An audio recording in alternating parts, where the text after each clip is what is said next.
Commercial streams. Are you ready? Let's do it. Hey Brent, you see that big gong over there? Will you just grab that? Yeah, grab that. There you go. There you go. I love that so much. Thank you. Get me one of those. Commercial streams commence. Dear Google, I love you, and you can have all my data without any limits. Yes. Don't block me. Please don't punish me.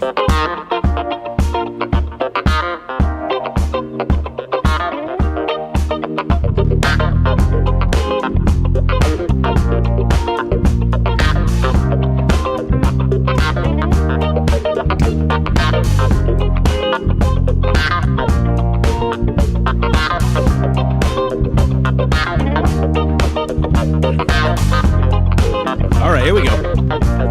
Commercial streams are coming up.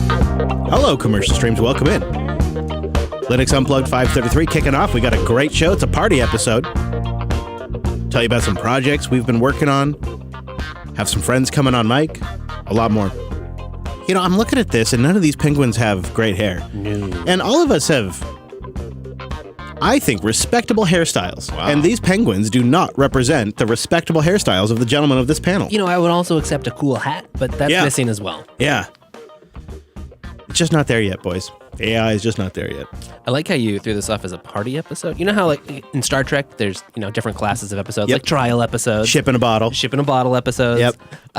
Maybe we need more of those. You know? This is a Sort party of tropes episode. for the show. You're right. It's a party episode. Can we skip the singing along? Yeah. We won't do the singing episodes. I thought what I thought you were going to say is, can we skip the really hard work episodes? Isn't that every episode?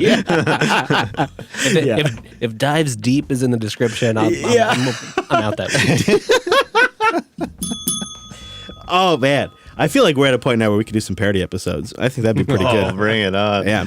The Mumble Room is open, and if you'd like to join our chat room, it is open also at jupiterbroadcasting.com/matrix. Get in there and bang suggest away, because we got to title this sucker. I got a title, though.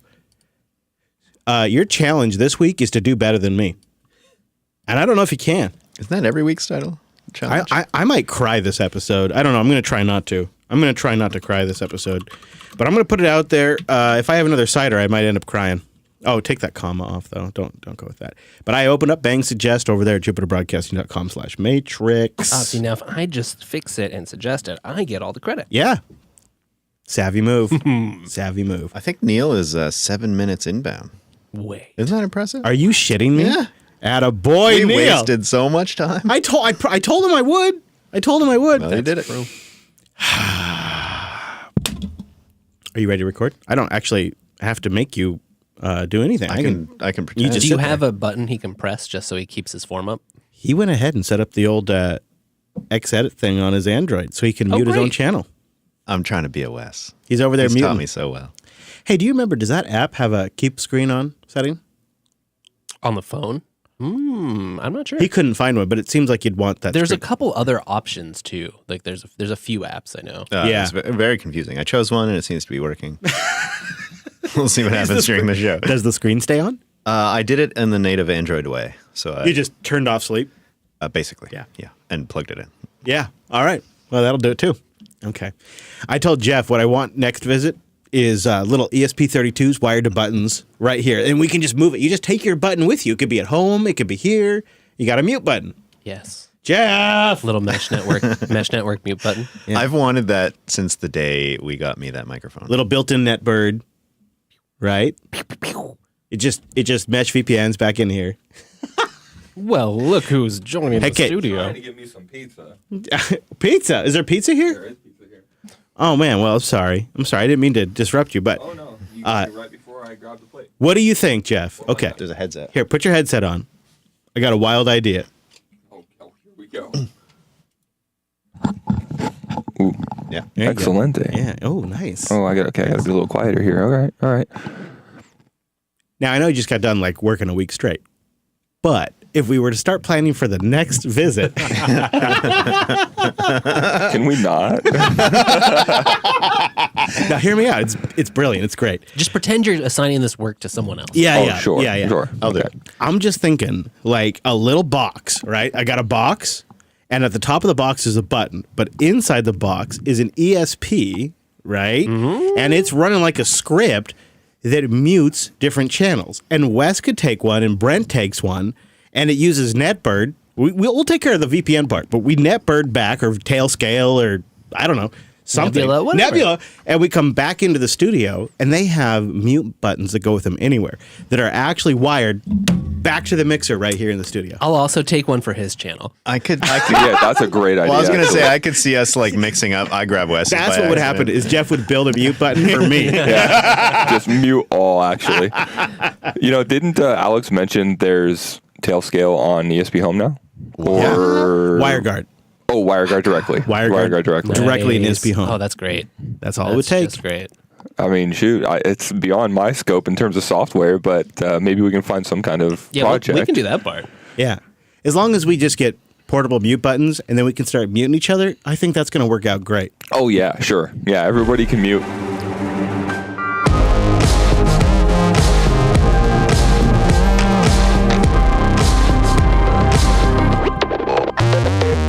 Well, hello, friends, and welcome back to your weekly Linux talk show. My name is Chris. My name is Wes. And my name is Brent. And my name is Jeff. Hello, and welcome back, everybody. It's so good to all be here in person. It's so exciting. Nothing like it. Don't break that lamp. I'm going to break a lamp. I'm going to break a lot more than that because coming up on the show today, we've been kicking absolute butt and putting all of the Linux in all of the places with all of the gadgets, even in places they shouldn't go. We'll talk about that. And then we'll share how the mini Linux Fest this weekend went, and we'll round it out with some great guests that'll stop by and hang out with us, some boosts, some picks, and a lot more. So before I go any further, let's say time-appropriate greetings to our virtual lug, who is in that mumble room hanging out with us. Hello, everybody. Hello, guys. Jeff is waving. I just really wanted to say hello again. I feel bad because quite literally most of the mumble room's out in the living room right now. We have a living room full of folks that came to LinuxFest Northwest, and I sent Brent around to secretly invite people, and I tried to get to everybody that was basically staying around. However, some are still en route. We'll see. But it's pretty neat. We have pizza out there, we got sandwiches out there, and we got people watching and listening to the show. An amazing group of people, I'll say. And in the feedback segment, we'll bring a few friends in from a few projects that you probably heard about, and we'll chat with them. But before we get to that, let's cover some very important housekeeping. The Tuxies are coming up. Whoa. Oh, yeah. Why do you right. have to remind me? I don't mean to derail the show at the very beginning, but we got to talk about the Tuxies. I want feedback. Don't vote. If you vote, I'm going to be, do not vote. No voting allowed. Wes, if they vote, I'm going to be so upset. Yeah, we're tracking it, so don't. Don't vote. I'll know who votes. But I would like you to review the Tuxies and give us edits and recommendations and maybe removals. Yeah, basically, look at what we did last year, which is what's still up right now. What do you want to see fixed, improved, made better? For Included. This year? Included. Tuxies.party. That's Tuxies.party. Please, right now, go to Tuxies.party. Don't take the review. Don't take it. Don't fill out the survey, but please do review it and then boost in with your suggestions for edits, additions, and removals because you have 1 week and then we're rolling them out. I remember last year we had an item we really thought we missed the mark on and that we should have added. Did we write down what that item was? I completely forget what that was. Yeah. Dear audience. There's show notes, right? Yeah, let's go listen. But go look at Tuxies.party. Tell us what's wrong. Tell us what needs to be updated. Tell us what needs to be edited. And then we'll make it and boost it in or join the Tuxies Matrix Room. We will put a link in the show notes. Those will be the two avenues of which I can, A, practically manage, and B, practically actually watch the feedback. So please boost it in or go to the Tuxies Matrix Room, and then I will edit the form before next episode. And then the votes are open. It's pretty exciting. So we have been gathered together for about, it depends on who made it, but a few days. Jeff made it here for about a week and hit the ground running. I had what I thought would be a list of ambitious Jeff jobs. I'd say so. I made a bunch of tasks on Nextcloud and pretty happy with where we're at right now, Jeff. But let's talk about the automation upgrades that we did in Jupes. I know we covered some of this in self-hosted, but we decided to put ESP32s connected to relays in the wall. Mm-hmm. You think I'm going to be calling you in a week? I really hope not. It's a long drive to come fix it. Luckily, Hadia knows how to bypass them. Yeah, she can wire, she can bypass. Yeah. I was kind of, by the time we were done, I was like, I don't care. But we've really done some, I don't know, like, not bucket list isn't the right word, but it's near bucket list levels types of automation now in the RV. We've got the water heater and electric and gas sides fully automated. Okay, so what does automation mean in that context? Well, Jeff, explain how we hook these relays up. So on your electrical panel, I guess your control panel for Jupes, that does your slides, your water heater, and your water heater is both gas and electric. So you have two different switches for those. Fancy. And there's also the water pump. Well, it has its own button as well, its own switch rather. So, of course, he wanted to be able to remotely control said switches. Ah, right. So in the before times, the terrible, no good before times, you had to manually walk over to the wall to go like toggle the switches. Yeah, like a whopping 3 feet. Ugh. Oh, it's the worst. Yeah. So now there are some relays in there, and they are connected to an ESP board, and that is tied into home system. Yeah. So you can essentially take a dumb thing that just needs electrical signal and make it a smart thing that connects into Home Assistant. But and this is all consistent, right? So like you could do it on the wall and it reflects the Home Assistant. Yeah, Mostly. and you can override it. You know, like, so one of the things we wanted, because you have multiple options how you can wire it. Right. You could make it like the switch is part of the process, or you could make it where the switch is like a manual override and cut the power, which is what we wanted. You can do different options. But I actually felt was really kind of beneficial was learning and watching Jeff. And what I learned is that you can work in the dark, you can work in the rain. It doesn't matter. What I've learned from Jeff is that it's no big deal to do your electrical work in the rain. Or dark. Or the dark. Yeah. So, and on a positive live system that's hot. So we're in the rain, it's hot, it's dark. You get to a point where you've been working on stuff all day long and you've been planning to do something and you don't get to it because like the other projects took longer. So then you're like, okay, tomorrow we're going to get in there. We're going to finish this. And Jeff built this beautiful breakout box that has a bunch of DC plugs. What are the type of connectors, Jeff? XT60. And then switches. And then at the last minute, I got him to also cram an ESP in there as well with a relay. So one of those plugs is on a relay. Ooh. But, you know, you only got so much time. So sometimes you got to do the job in the rain. Get it done. Get it done. Even if we were soaked afterwards. We were so soaked. You're And dry we didn't, now. of course, didn't stop there. You know, there's more to do inside. So got that done in the rain and then went inside and got more done inside. Soaked and wet. Yeah. We built some WLED displays. Really love that. I'm sure we'll talk about that on self-hosted. You know, when I finally arrived, last time we did this, what was that, 6 months ago? January? February. I don't know. Yeah. Jeff and I kind of raced here on the same day. And I got here, half an hour before you or something like that. And then, so it was like project week commence.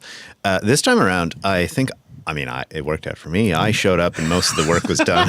So I arrived at Lady Jupes in the RV and there were tools and everywhere, parts and just components everywhere. I had it was quite the sight. I had, of course, the server booth completely like splayed open because I decided to deploy the Pi KVM that we picked up at the RV because we were gonna run it here on the OBS machine with Wayland and Plasma and it would be great. Wow, we had such dreams.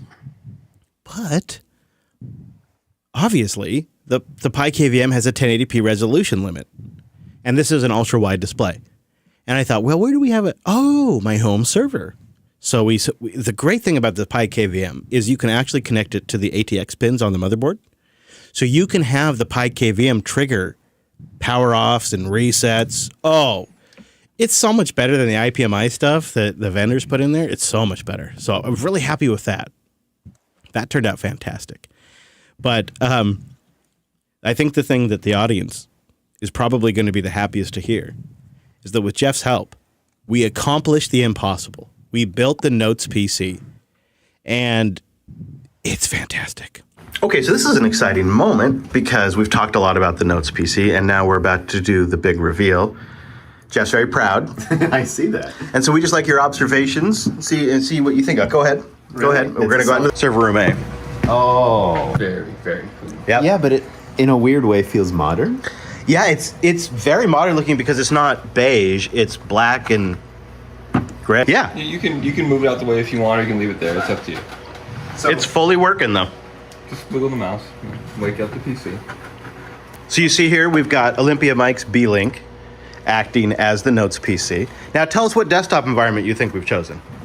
What do you think we've chosen here for the desktop environment? I don't recognize this, so I don't actually know. What is it? Do a little dig and find out. All right. See how long. How long it'll take me? Yeah. Okay, that doesn't work. He's trying his typical plasma stuff. Seeing if it's a plasma skin. It is There's not. a button that just says run everything. It's the best button, actually. Oh, it's Enlightenment. Yeah, you got it. Well, I left the about open for you. yeah, that's the hint over. We have an about just hidden right there. That's actually gives it away. But it runs great on this little B-Link, and it's fun to have one to have actual machine dedicated to playing around with it. It's sort of snappy. Isn't it slick? Yeah. It's kind of great. Perfect for a notes machine. You want to hear that and see that dot matrix print? Oh yeah, let's take a look. You got something you can cat? Yeah, I got something like a cat. Now, I do need a piece of paper of some sort. Just something to show. Oh, we should have picked up some. These things deserve proper paper. That'll work. We're just shoving a sheet of modern printer paper in there like animals. Yeah, well. We're gonna need to put that somewhere where we can have a stack of dot matrix printer ready to go. Do you think they sell that at the office supply store? Yeah. They do I know still? There's a business in Canada that's quite popular everywhere that course. still uses dot matrix printers for their, like, when you go to the cache. And you get a carbon copy, because you can do that. Yeah. No, they're impact printers. They're the best. There we go. All right. All right, Jeff. It's on. It's plugged in. Technically, I should just be able to cap this file here, and that's it. It's just one line. Should I do a little more? Sure. A lot. Yeah, I do. cat.bash_history. Yeah. That could be interesting and embarrassing.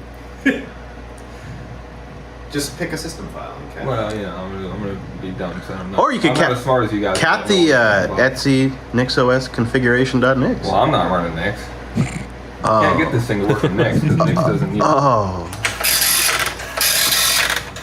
There you go. Oh, well. There we go. Beautiful. I can get it to go at an angle.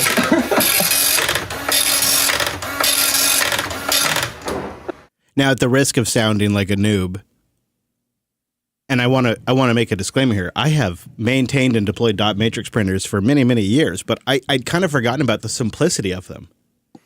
It's pretty interesting because I've never maintained or deployed a dot matrix printer. Yeah. Even inkjets and modern printers I've barely used. Sure.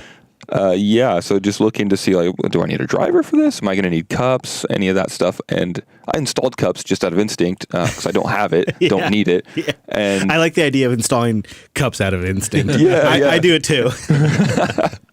And, I just wanted to see that, and I couldn't find any way. I added a driver in Plasma's thing. Just let's see, raw driver. Let's see what happens. And it actually sent something to the printer, and it printed out all this random data when it was just one line in Kate. A bunch of characters and stuff. Yeah, kind of a bunch of not so much Symbols insanity, but more of like a description for a driver. Right, exactly.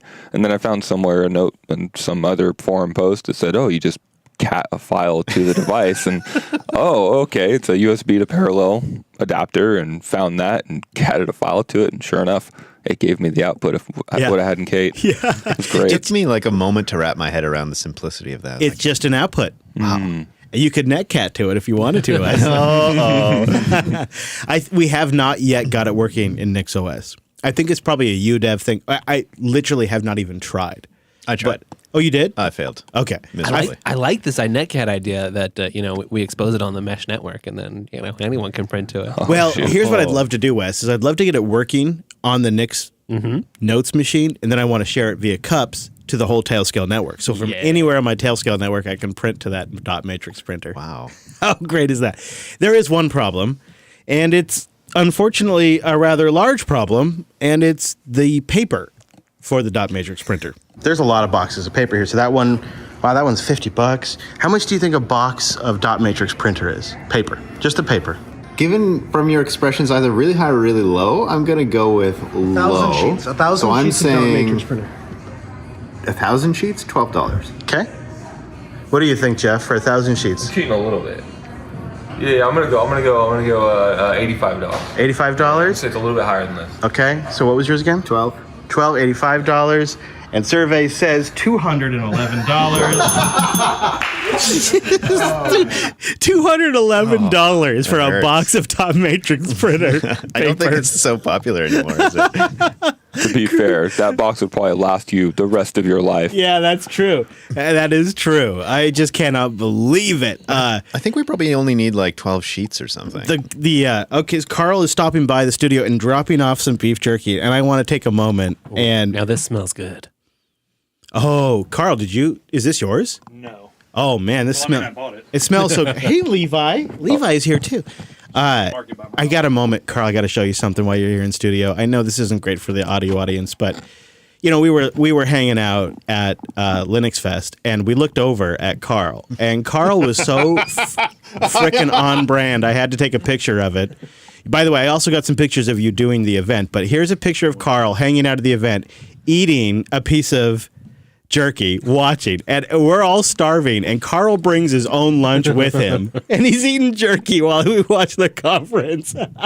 Should expect nothing less. Yeah, I did expect nothing less, and I was very impressed. Thank you for bringing a little in. Yeah, thank you. That's the protein we needed to get the show done. You're the best. Boy, it smells delicious out there. I can smell my wife's making some good food out there. I'm not eating it, but I can smell it's delicious. You've got work to do, mister. I know.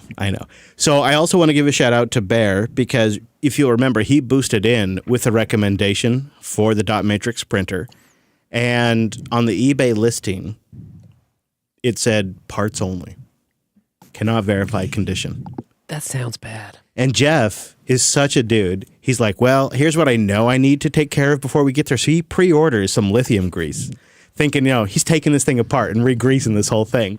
But you didn't have to do any of that, did you? It's very clean. The rails for the head are greased up. There's a little bit of dirt in there. Very, very, very little. Super clean. The heads, the Delron gears that I could see were lubed and moved very, very nicely. Didn't even bother taking it apart. The whole thing is just way too clean. No need. It looks brand new. Yep. Perfect condition. So now we just need some dot matrix printer, paper, and we need to get it working on NixOS. The box even had the manual in it, and the previous owner wrote like the exact ribbon and where he got it. It's like, oh, this ribbon part number at Radio Shack. Yeah, he was buying stuff from Radio Shack back in the day. Great. My favorite thing of the whole Notes PC and the printer is the name of the printer. You notice that? It's just Gorilla Banana. Yeah. Oh, Linode.com/unplugged, y'all. Head on over there and get yourself $100 in 60-day credit and support the show. That's it. That's the plug. That's so simple. Super quick. Come on, Chris, wait. Oh, right. No, you're right. You're right. There's, you're absolutely. You go. Hold on. I'll eat my jerky. You go ahead. So first of all, I want to tell all the listeners that Enlightenment is on the Tuxies list for next year's vote, for this year's vote. But it was last year. It was last year, so I guess you will put it this year. Are you on the payroll over there? I mean, No. The thing is, I think I started using Enlightenment in like 2004 or something like that. Yeah. So I think I use Enlightenment for almost 20 years. And I started with some configuration, and I added some mouse shortcuts tools and stuff like that. And I think I run this configuration for more than 10 years like that. And it does not change. I can trust Enlightenment that with the next version, my configuration will probably work again. And that's nice. For a desktop computer with multiple screens, give it a shot. I always started with running Enlightenment like just as a window manager, and then I added the GNOME settings daemons and the GNOME panel. So I did, in fact, what if we go back to Linux history? Okay. Enlightenment. Enlightenment was the window manager of GNOME 1. Huh. Wow. I did not And know then that. they switched feel to enlightened. Metacity. Then they switched to Metacity, and then afterwards we have the GNOME 3 that we have right now. So give Enlightenment a shot. When it comes to multi-screen setups or for low-spec system, you can't beat it. No, definitely You can't not. beat it. It's a single screen and it's a Notes PC, but even then, like you said up the configuration, and everybody calls Plasma configurable, and that's a joke compared to Enlightenment. It really is, but it's kind of hard to configure, and somebody who's never done it, trying to find those little bits and pieces and every little thing that you can configure. And you're dead on though. A couple good configurations, and you can just scream through it like anything else. I mean, configure it however you want. And it's so slick. Super fast, super clean. The animations are extremely smooth. It's just all the little things that really checks those boxes. I'm curious, is there such a rich sharing community of configs for Enlightenment, just like there might be with Linux? It's a good question. Easiest thing is you go to IRC, good old IRC, and you will find an Enlightenment on Freenode. You will find an Enlightenment or Libra chat there now. You find the Enlightenment chat, and they give you some links. I personally don't need this knowledge base, because I'm working with that for so much time, I don't have any questions. Otherwise, I figure it out. I know the learners. Well, that's nice for you, Minimac. Well, being on the payroll, he has access to a bunch of resources. Sounds like you can ping him whenever you need help. That's so what you're it sounds saying, like. Minimac, you're saying you're going to This fly is a out here and niche- help me set up the Notes PC? Is that what you're saying? It's a niche product. Yeah. So you It's don't have beautiful, though. a large community as GNOME has, or KDE Plasma or whatever. But give it a try and try to go to this configuration where the definition of the menu items is sometimes pretty strange. And all of a sudden you realize that, wow, you achieved something that you did not want, but it looks nice. So it is that learning curve. Yep. And you do another click and then it's gone. Yep. And the thing is, all that stuff is binary. So that thing is not saved in a configuration thing. It's saved directly on the fly in the Enlightenment configuration files, which are binary, in fact. Because you have the Enlightenment running, the settings are applied, in fact, in the Edgy file. It's fast. That's why it's so fast. Yeah, it is. That's my first impression. It's so smooth. I'm excited to try this. Yeah, will go after the show. We're going out there. You got to try it. Plus, Wes, you got to help us get the dot matrix printer working on NixOS. But wait. What is the deal with that run everything button? I mean, I didn't push it. Oh yeah, what is is smarter Minimac? What is it? That's a launcher. That's a launcher, and it includes also file search and everything. You can go to the configuration, and you will find, I think, even a menu item, everything launcher, where you can in fact configure what he's looking for. For me, it's just an app launcher, but you can also search for files and probably even do some web search if you have the module for it. I'm not sure if that is possible. So they have various So it's a normal modules that kind launcher. of extend it. Yeah. Yeah, that's nice. Nice, very nice. Well, I finally have my Enlightenment system. Jeff did it as a troll, and I love it. Gen 2 next, I'm right? keeping it. We'll see. The only Yeah, so thanks for that. Cool. The only problem is I was sort of planning for a mouse-free environment just to reduce space, but Jeff has a better idea. Instead of putting it on, so in the garage I have the automotive table, and only automotive related things are supposed to go on that table. But now we have this PC. And Jeff had a great idea of maybe setting up like a mount on the wall where I actually work on the engines of the machine, and we'll put it over there. I don't know if there's room for a mouse, though. Well, but I would like to be a mouse-free environment, so is that possible? Can you get a keyboard that has? Can I do it all with keyboard?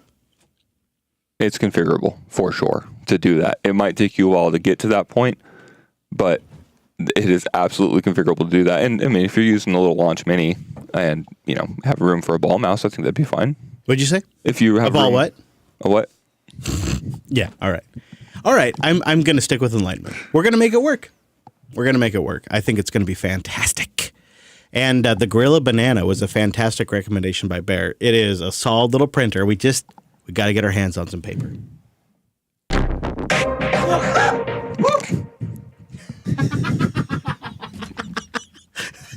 I sneezed. Is that what that was? My goodness, this is going off the rails. I sneezed, but I waited for the ad break. Very Come thoughtful. on, what kind of a pro is that? Come on, give me some credit. Can we get another ad break, Sam?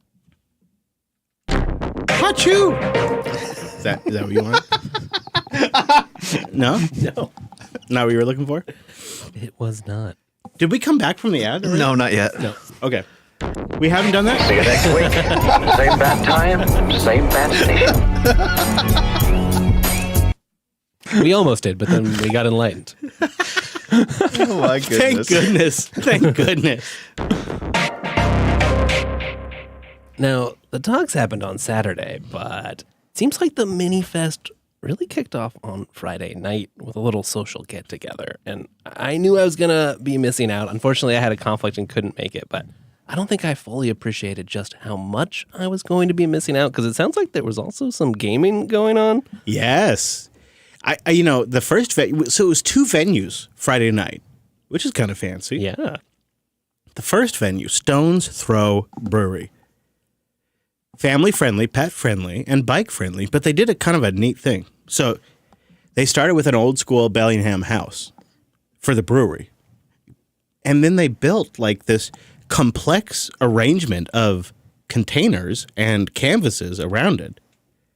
And then in the middle, they created like this pit fire and a place to sit and like a little area to hang out. It was really pretty great. I don't mean to sound like an idiot, but it took me about an hour before I realized that I was surrounded by a bunch of like complex container arrangements, and that they had made like they extended this one single house out of like 20 or 30 containers. It was massively more impressive than I expected. Well, and I noticed you grabbed, Chris, the very last chair around the fire. You spotted that, Yeah. Went straight for it, and I think you were there all night, right? Well, I had a strategy.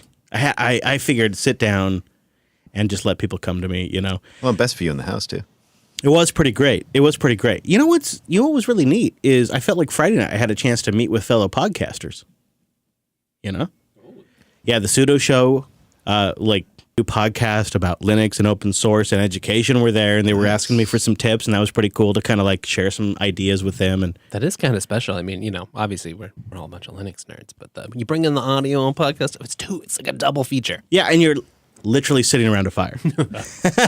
Dang it, I'm jealous. There's something tribal about that.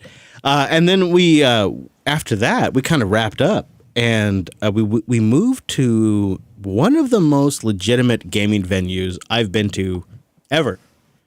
I was a little skeptical because I see these kind of things all the time, but but at the One Up Lounge, they really had it nailed. They had the classic pinball games. They had the classic console games with the CRT screens and all that kind of stuff. CRT screens. Yeah, so you're playing it the right way, right? Like massive CRT screen. Yeah, the Trinitron, the flat Trinitron. Yeah, you know, the good stuff. The good stuff. It was really fun. And Noah had a chance to show my kids a few hot tips on GoldenEye. Well, I showed Noah a few hot tips about the Star Trek pinball that was right at the door. Oh, yeah. That was Did you? very much worth playing. Nice. Did you miss that? I didn't play the Star Trek pinball game. Chris. I thought that was the whole reason we got that venue. I left my debit card there, unfortunately. Good excuse to go back. Well, they had a really nice card shop attached, and you could go over there and play some card games. I don't know. But I just kind of was meandering through the different venues and checking it out, and then I kind of left and said my goodbyes and just totally walked out and didn't grab my debit card on the tab. And you didn't think to grab it the next day either? No, Hidea got it for me. Oh, that's kind. Yeah. That's kind. Yeah, it was good. But mostly, the first night, pull in clips. The first night was mostly just hanging out. It was just the social stuff. It was really Saturday where things kind of clicked in, and I felt like we got down to actual business. And I gave the opening, hello, everybody, welcome to LinuxFest Mini. And then, Brent, you had to give the first talk. Yeah, it's a bit, well, I will admit that's the first talk I give at any conference, which was, a little bit of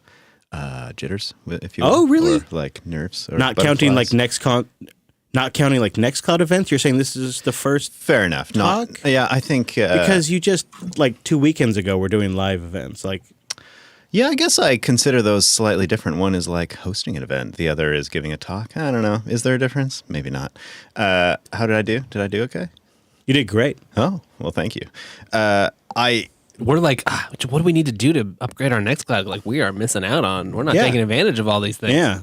The great thing about that venue, which ended up being a room filled with like 90 people or so, was that it just also felt really casual and cozy. And I thought it was just like hanging out with a bunch of friends, which was a great feeling as someone giving a talk, because literally it's just like hanging out with a bunch of friends that you really enjoy. So at least from my point of view, it was pretty amazing and really, really fun. And, I get to talk about Nextcloud, which is also super fun. So I think those presentations, Chris, are going to be, I think, released in a couple of weeks. Is that right? That's the plan. I don't know how the audio will be, but the plan is on the LinuxFest Northwest channel in the next week or two. Some of the talks should be there. I do think there was sort of a special atmosphere, just given, all the complications so far, the questions, would we even be here? I think there was an especially sort of supportive spirit and group going on. Sometimes you go to a conference and it's a big thing, especially maybe like a corporate event, and you're kind of like, what can I get out of this for me? And I didn't really get that. It was much more like everyone in the room, even if you maybe that talk wasn't the reason that you were going to come or you were the most excited about. It's not like people were getting up and leaving or moving. You could, it'd be fine. But it felt like everyone was just there to see what would happen and wishing everyone the best. I want to pause. Hey, Noah, if you're out there, will you join us for a second? And Jeff, will you swap with Noah just for 1 sec? So if you're talking about Nextcloud, maybe a good chance to get Frank in too. We're getting there. Oh, excuse me. Got a plan. Got a plan. Got a plan. Sorry about the mic. It's No, go ahead. I'll pause. I'll unmute. No, you're great.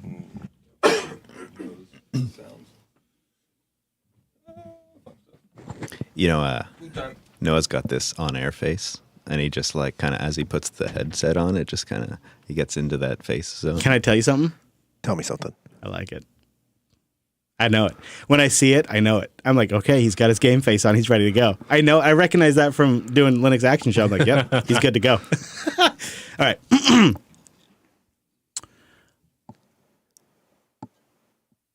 Noah, one of the things you pointed out during the conference was it was kind of nice just to sit there in one spot and have the great talks come to you. Yeah, I think that it provided an opportunity for people to go see talks they wouldn't ordinarily participate in. A lot of times at the conference, you'll take the conference bulletin and you'll read through it and you'll say to yourself, which of these things are most directly relevant to what I'm doing? And the problem with that is it doesn't always let you wander into exposure to things that you don't know are beneficial to you. Like, for example, the fact that Clonezilla has Pixie booting built into it. I use Clonezilla all the time, but I'm still running around and like, okay, we got 50 machines, so what do I need? I need 51 flash drives, one for the source machine and one for all the cloning machines. And so the idea of being able to just, hey, you just hit F12 and tell the people, boot Pixie, you don't know that option is there unless the guy from Clonezilla is presenting those things. You're paying attention to what's coming new. That's maybe not a thing I would have gone to. I would have said, Clonezilla, the ISO that I download and image on my machines, I use that all the time. Sitting through that presentation, though, you learn things and you get exposure to things you wouldn't ordinarily do. And so, yeah, I thought that was great. Mm-hmm. I thought it was kind of special that the folks from Clonezilla showed up. They're not always the loudest or the the most announcing of their presence at LinuxFest Northwest, but they've been there for a long time. And I think it says something about the special nature of LinuxFest Northwest that they keep showing up.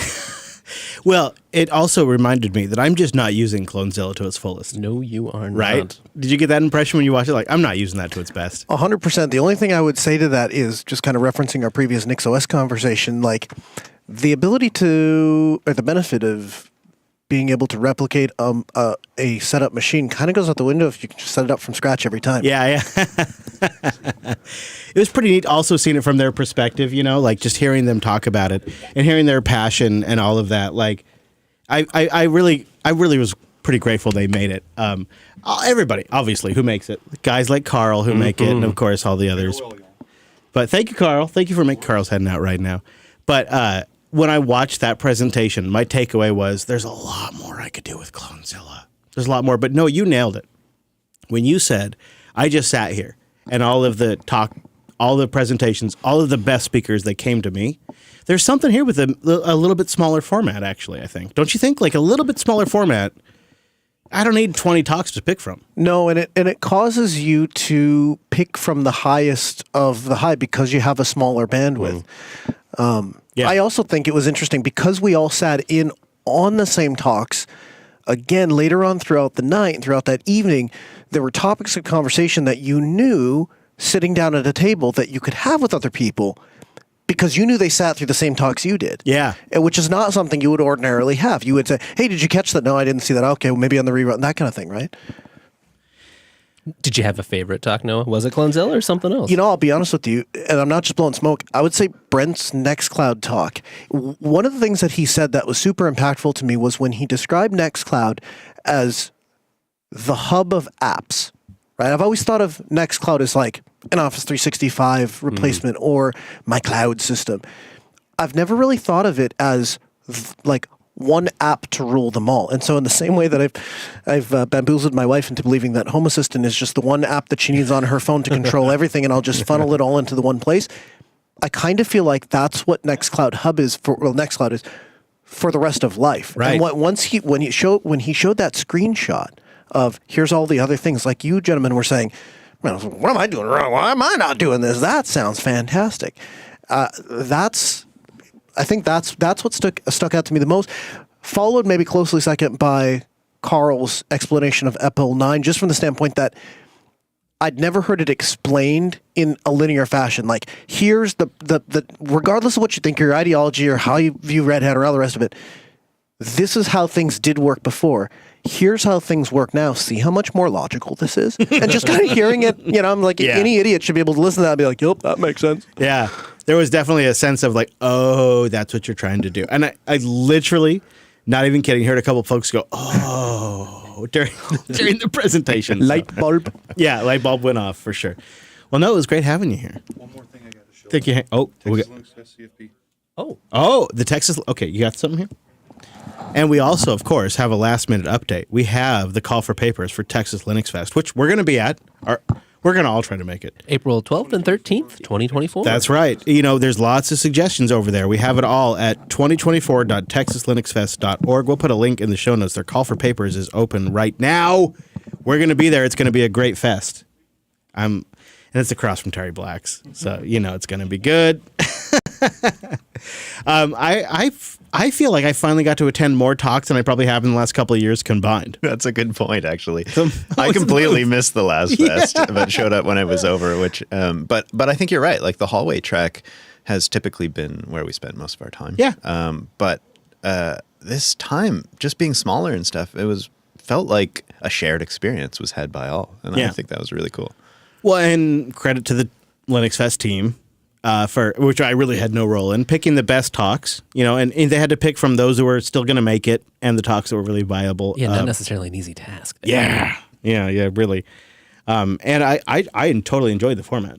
I heard some whispers that maybe this format might come around every half year, like have a big fest in the spring and maybe another fest like this in the fall. Do you think that's a good idea? It sounds like there's some interest. I would be down. Yeah, me too. More excuses to go to Bellingham? Check. Yep. So we wrapped up the evening Saturday with a dinner. And it was the JB dinner, and it was at the Brandywine Kitchen, which is both a place to get like great food and great drinks in one spot. And they have an upstairs venue and they have a downstairs venue. They've been around since 2008, and they've really kind of honed the experience because it's a local favorite. It's one of those where we packed it so much, and I was standing outside for a few minutes, and I would see locals walk up, and they go, oh, screw this, and they'd walk away because there's just too many people. Their favorite had been wrecked. But we came in, and we wrecked it real good.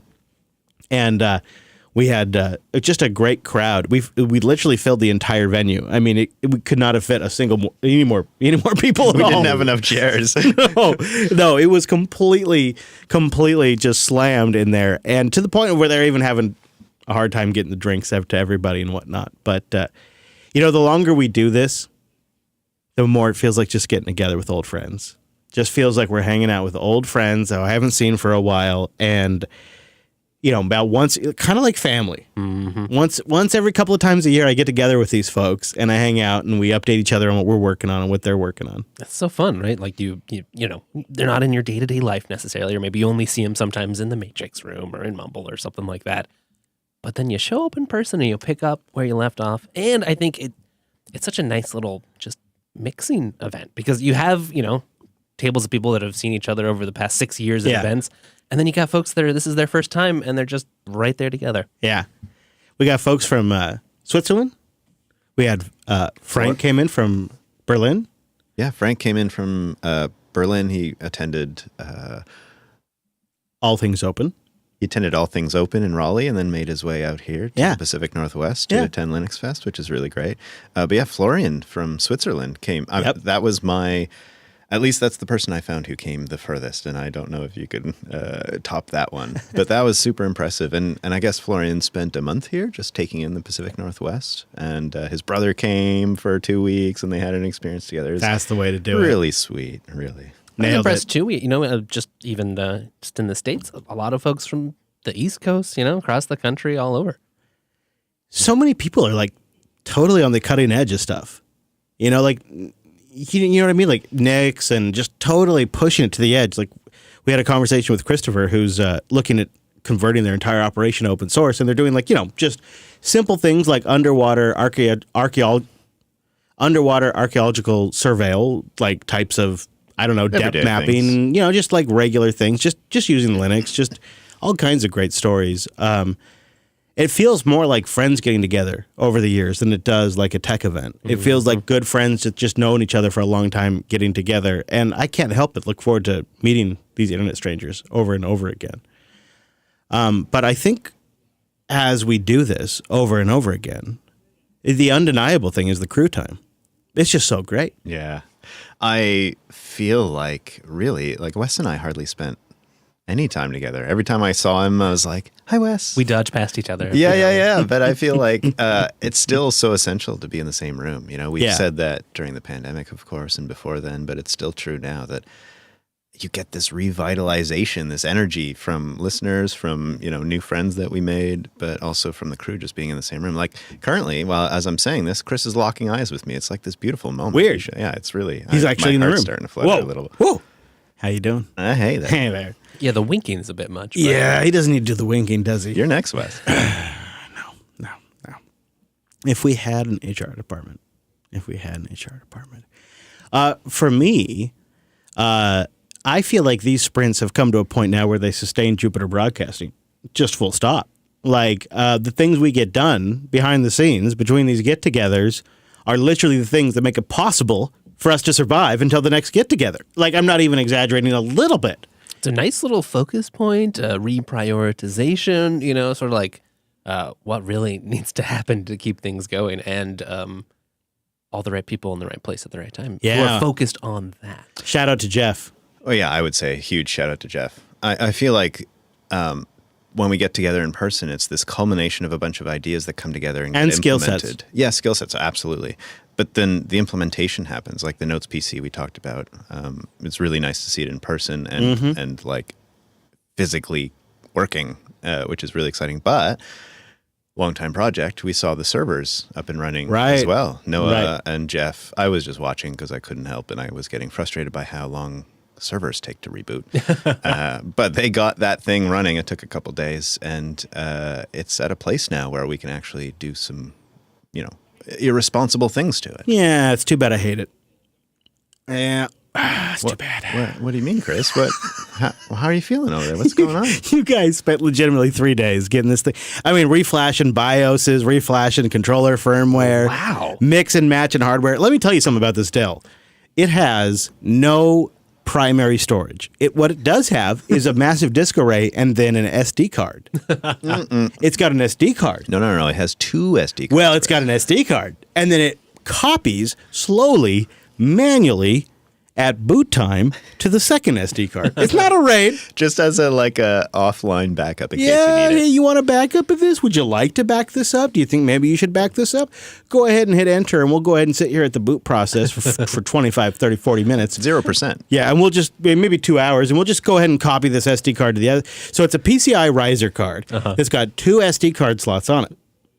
One SD card is the primary SD card, and I'm talking like your digital camera Kingston SD card. And the other one is the backup SD card. And the backup SD card gets a manual copy at boot if you're cool with 6 hours of downtime. It'll replicate the SD card. And then you can have yourself a machine with 96 cores, almost 400 gigs of RAM, super fast SAS attached storage, and you're still Raspberry Piing this thing as you install the OS. It's so slow. So that was pretty painful, but we kind of eventually, through flashing the disk controller, through flashing the BIOS, got it to boot off a local disk. Yeah, we tried, what was it, an NVMe drive on a PCI bus, and that, of course, wasn't supported by this particular server. No, why would you want that? No. So we got there. I mean, I say we. I did literally nothing. I carried the server once out of the rack. I imagine there was So- some important moral support going on. Yeah. I would every half hour come out and say, "Hey guys, you're doing great," and then go away again. Yeah. And I would check in on the IPMI. It's not working. So that was helpful. That was good. It was like literally, though, 3 days of one blow after another. Like, it can't do this, or this is a problem, or that was a problem, or we got to flash this. Okay, And then we get Proxmox on there. it did eventually work. Yes. We did. And I tried it Oh, for about 4 hours, and I hate it. I do not like Proxmox. I'm sorry. I tried to like Proxmox. I tried, because so many of the listeners like Proxmox. I tried to like Proxmox. I wanted to like Proxmox, Wes. And you've been talking it up. You've been excited to give it a go. A year. Mm-hmm. But I just want Nix on there. I just want a plain, simple Nix system. I don't want Proxmox on there. It's too much hassle. It's too much everything. just so you don't feel alone, Chris. That was the exact feeling I got when we were talking on self-hosted that I got, Alex dropped off that 1 liter PC for me. Right, yeah. And I was all excited. I was like, oh, I finally have a place to put Proxmox. Everybody's always talking about it. And I got it on there. And then I immediately just felt deflated by the experience. And I thought, I don't like this at all. This is not for me. Here's where it went south for me. Literally, the first thing I had to do was edit the grub defaults and add like Intel IMMOU support to the boot parameters. And I'm sitting there like editing the grub file. I'm updating grub. I'm changing the bootloader. I'm like, I'm already literally my first job. The first thing I do is I'm already editing the Linux system. Yeah, exactly what you don't want to be doing. So like, why am I not just running Linux and then I don't have like all of this problem to deal with? Because here's what would happen. I know this would happen every single time. I would build a whole bunch of servers. I would create a workflow with like PCI pass-through and storage pass-through and cool backups. And then it would break, and I would try to fix it. And the entire time I wish I just could get to the... I just wish this was Linux. I wish this was just plain config files. I wish I could just get to the basic stuff and fix this. And it'll run fine for a year or two. I know it would. It would run fine for a year or two. And then it would break, and I would wish I could just get to the basic system. And if I already have to get to the basic system to just make it work in the first frickin' place, well, that's probably my red flag right there. And just to give it some credit, it breaking might even be we break it. Well, likely, actually. Yeah. Which makes it all the more important that like we understand it enough that we can put it back together again, or at least make sure we've salvaged our data. You know what's special about these LinuxFest, though, is we get projects done. We get things done that we just don't have time to do, or I don't have the bandwidth to do, or it needs multiple people. And, Jeff coming out a week early before LinuxFest and banging these things out was a game changer for us. And JB will be in a better position for a year. What because a of hero. it. I know. It is the fundamental game changer for us, is getting some of these things done that, we're so focused on making the individual shows, and there's multiple shows every single week that need to get made, and that's really our primary focus. But there is infrastructure that needs addressing to make it all possible. And that's where Jeff really came in and, sleeping on the couch every night, staying up, making it get done.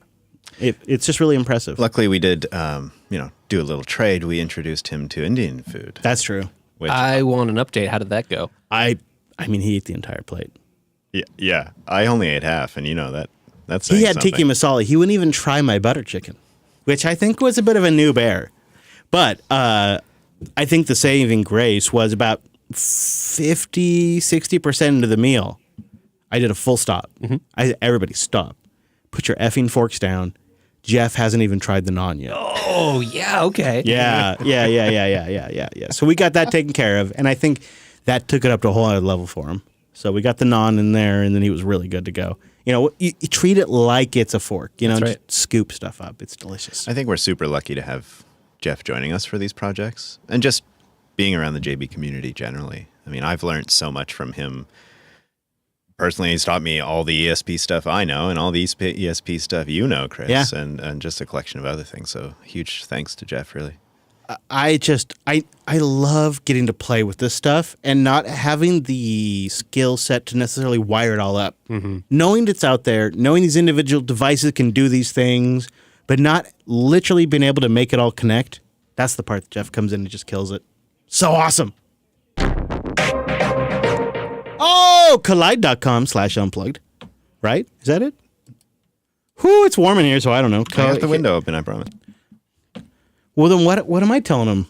Why don't they just go do it? You're right. Linux. Why do I have- Collide.com/ Open that door. It's way too hot in here. Go ahead. How's the noise floor? 'Cause we're getting real loud up there. No, Oh. it's okay. Fuck you guys. This is a party episode, so that's how it goes. I mean, we're at the party section. Let's see. Who should we do for our first? Oh God, that air is so good. I'm gonna. We're all local. I'm gonna pause for a second. Yeah. Whoa! Oh, who do we want up first? Sorry, members. We'll be back. Yeah. Oh yeah. All right. Well, oh does God. anyone need to leave? or- Damn, I'm sweaty. Woo! I'm sweaty. Again, sorry, members.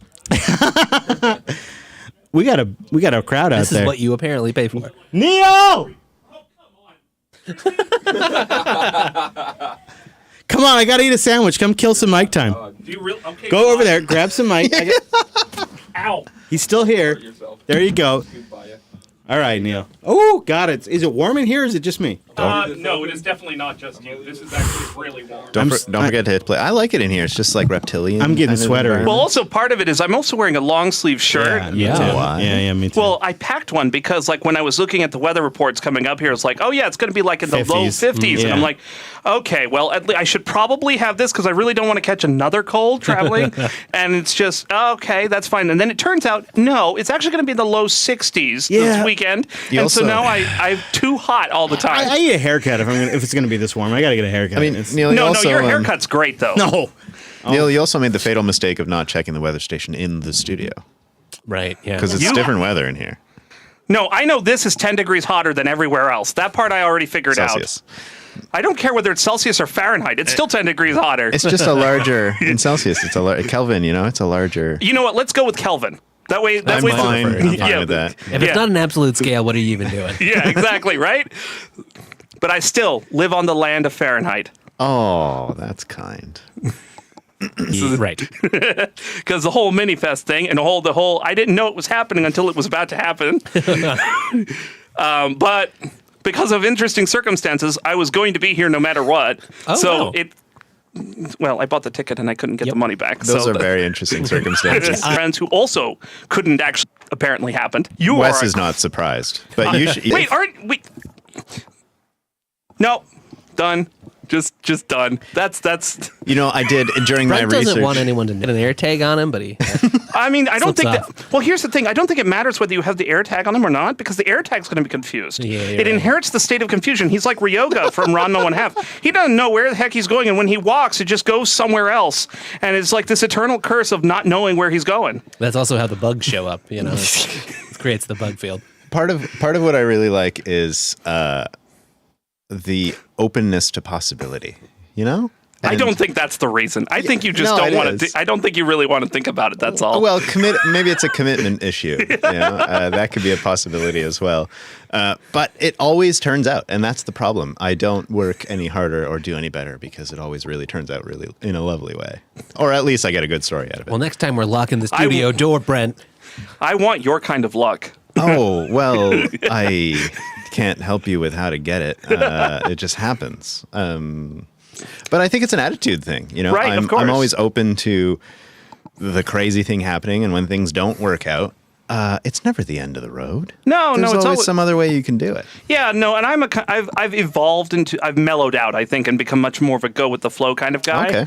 I used to get, I mean, if you talked to me like 5-6 years ago, I would probably be much more neurotic is the word I would use to describe it about this kind of thing. But like years of experiences and having to do like basically shotgun type stuff all over the place. It's like, well, what do? You either kind of roll with the punches and just go with the flow, or you collapse into a corner and cry until you die. That's right. You run out of options. Either you so resent what's happening, or you just have to figure out how to make it work. Right. And I've just kind of evolved into this state of like, okay, well, clearly planning isn't, despite the best of what I can do, it always winds up badly. But if I just kind of roll with it and just do enough to keep things going okay, things work out fine. It's okay. I agree completely. It's my outlook on life. Don't plan, things always work out. Well, you should plan a little bit, because not planning at all is probably going to work out badly for you. Yeah, I think Neil's advice was close. Yeah, right. That's why you always show up late. But make sure you have some flexibility, because things will change. Oh, right, I think I missed the whole crux of his point there. Now, did you pay attention for his talk at least? What? He gave a talk? Oh, clearly not.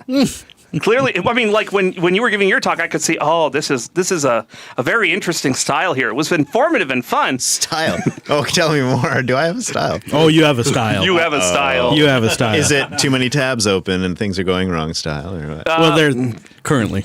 There's you handle heckling very well, at least. There's that. Well, he's got practice. Yes, indeed he does. And it was actually the gentleman sitting in this room heckling me the most. Oh, yeah. And he was definitely having fun doing it. Neil, you're giving away my secrets. I was right there in the row. I could see you doing it. It was...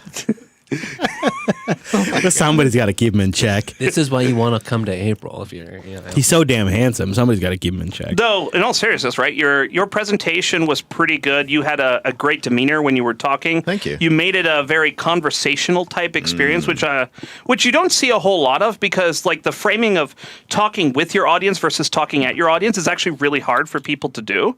And talking with your audience like always leaves them more engaged and more interested in what you're doing. I agree. And so you have a really good style for that without sounding like you're fake about it. Oh. There's a lot of people who do this kind of thing where it's like they're talking to you, they're asking questions, but they're not really listening to what's going on. They're not really responding to the audience.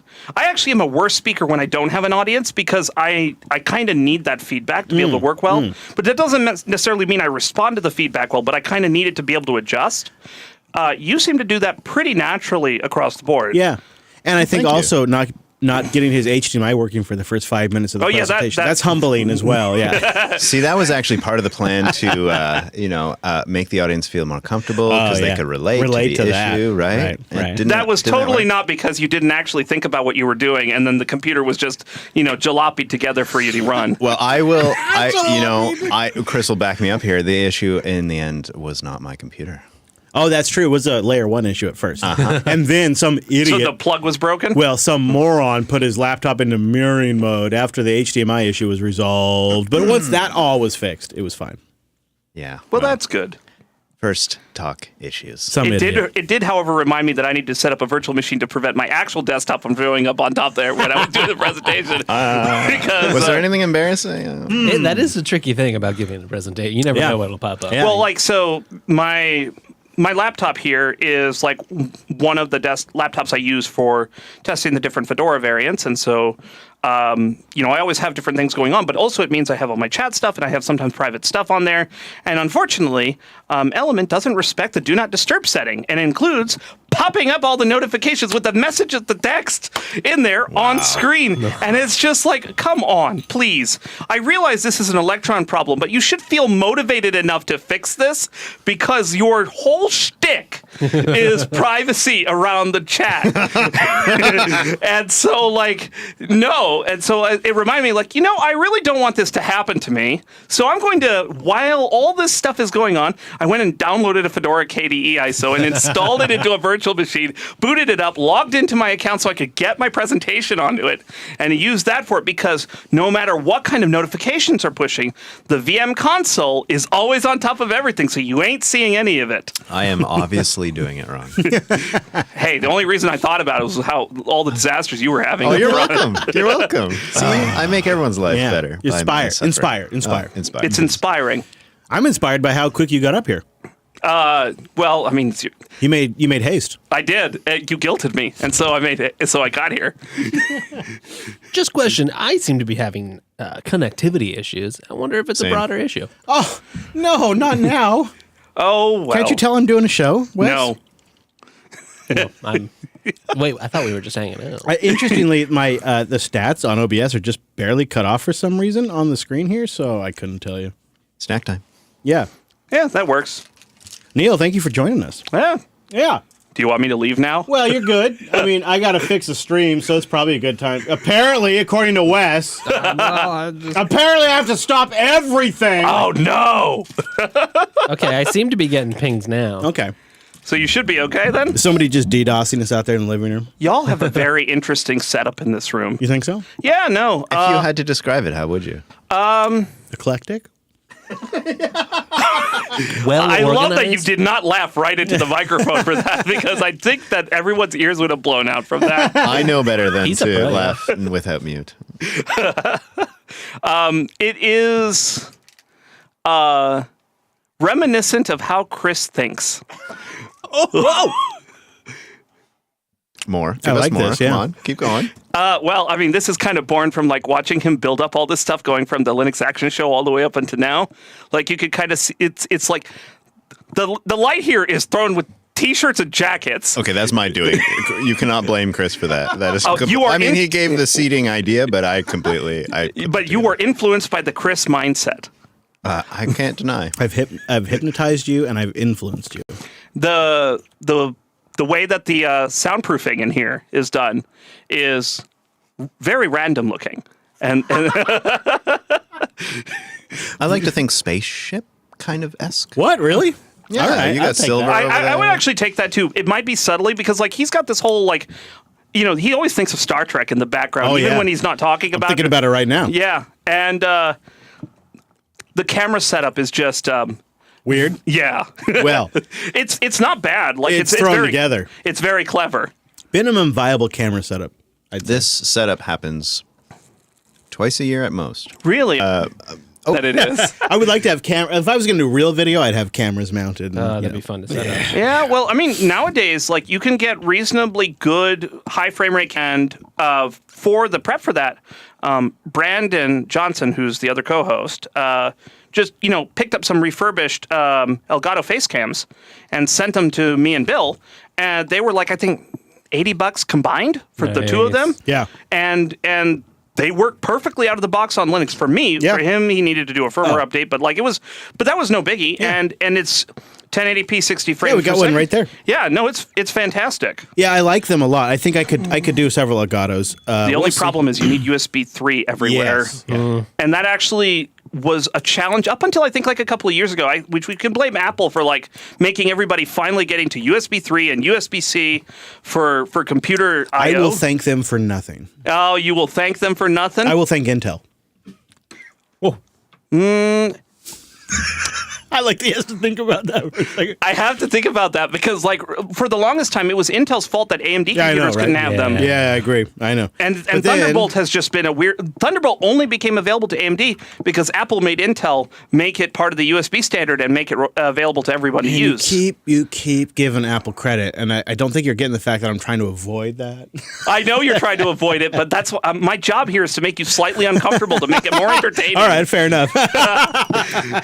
Well done. But no, it's usually just like this pressure of forces and all these other people coming around, and the fact that it looks very weird that only Intel computers can have all the nice things. Yeah. And that obviously that puts a lot of pressure. And with the way that the world has started to swing about, like, we now care about monopolies and figuring out what to do about them, which is to me, a very good thing. I would very much like this to be something people care about again. Watching the last 20 years of no one caring about it at all has been very frustrating. But clearly, like, a lot of these actions are actually motivated around the idea of like trying to not look like you're a monopolist, and like Thunderbolt being like basically locked down. And remember when FireWire was locked down? It basically died as a spec because it was locked down, and nobody adopted it. No, because you could only get it on Sony laptops. I actually bought a Sony Vaio laptop for that reason. Yeah. It was only on Sony and like Apple computers. i1934 or whatever. They wouldn't call it FireWire. Yeah, IEEE 1394. Yeah, that was it. Yeah. Don't call it FireWire. Don't call it FireWire. You could use the logo. You could use the logo icon. You could use the IEEE designation, but you cannot use the name FireWire. Right, yeah. Different connector too. Right. Smaller connector. Right. Yeah. Well, and that's how like some of the mini connectors came out originally because they couldn't use the original ones. Well, where's Brentley? Where's Brentley go? Brentley fell apart. Snack break. What's going on with your screen? Why is your screen gone? Yeah, I have zero connectivity on the network here. Did you You should disconnect and reconnect. Somebody is I'd DDoSing suggest. us. Somebody That seemed to work. We're for me. being DDoSed. Jeff, what's going on? I don't know DDoS, and I think it's just production down. Oh, well, then that's not great. I need to re-authenticate and everything. Okay. Mine's working now. I'm on Ethernet. I don't know what you guys are using. I did have to disconnect and reconnect. My phone's battery died on my way here, so I don't know anything. My last minutes of being on my phone was calling to find out that I was, in fact, on the wrong street. Oh, yeah, that's common. Happens to DoorDash all the time. Brentley, I think when we come back, what we could do is we could introduce Frank, too. So we'll take a break. We should prep him a Let's little pause for a second here while we figure out our Wi-Fi. Thank you, Neil. Yep. Yeah. And we'll pause. And then Alrighty then. when we come back, we'll have Frank from Nextcloud after these messages. Yeah, for some reason, it seems like some manual disconnect and reconnect was required, but otherwise, I think the internet is indeed working. Perhaps too many Wi-Fi devices. Yeah. I don't know. Let's all go to the lobby. Let's all go to the lobby. Let's all go to the lobby to get ourselves a treat. Delicious things to eat. The popcorn can't be beat. The sparkling drinks are just dandy. The chocolate bars and the candy. So let's all go to the lobby to get ourselves a treat. Let's all go to the lobby to get ourselves a treat.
Okay, here's what I'm thinking.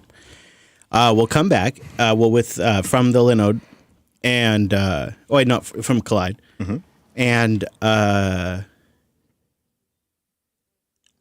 I think what we'll do is we'll introduce Frank, and then we'll take a pause, and we'll have Drew cut, and then we'll bring in Archie, and we'll just kind of rotate through. Okay. So I want you to introduce each person. So we'll start with Frank, and then we'll kind of just have Drew cut out all the in between while we swap out. Does that make sense to you? No, say that again. Okay. So you'd like me to introduce Frank, and are we going to chat with him at all? Yeah. Yeah, so we'll chat with him for a couple minutes. Yeah.